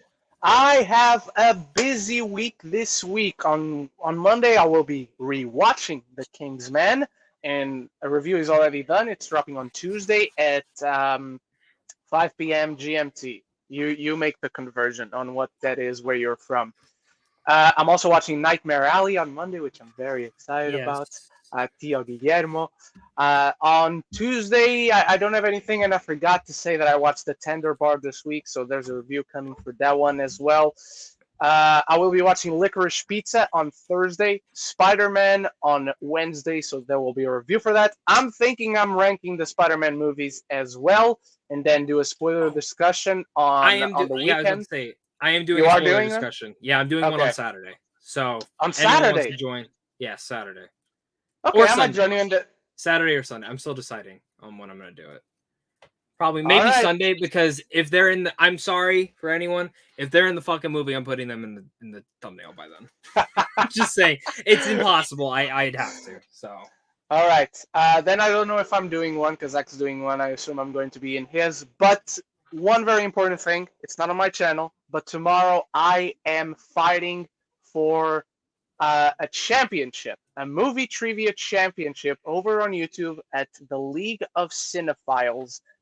It'll be, let me see, 4 p.m. GMT to PST. If you go to YouTube and you type in League of Cinephiles, you'll find a channel. It'll be, I think, 8 a.m. PT, and it'll be live. So if you guys can be on the live chat to support me, to give me some boost, some morale as I fight for the championship and win, I'll be very thankful. So go search that out. Lots of content coming this week.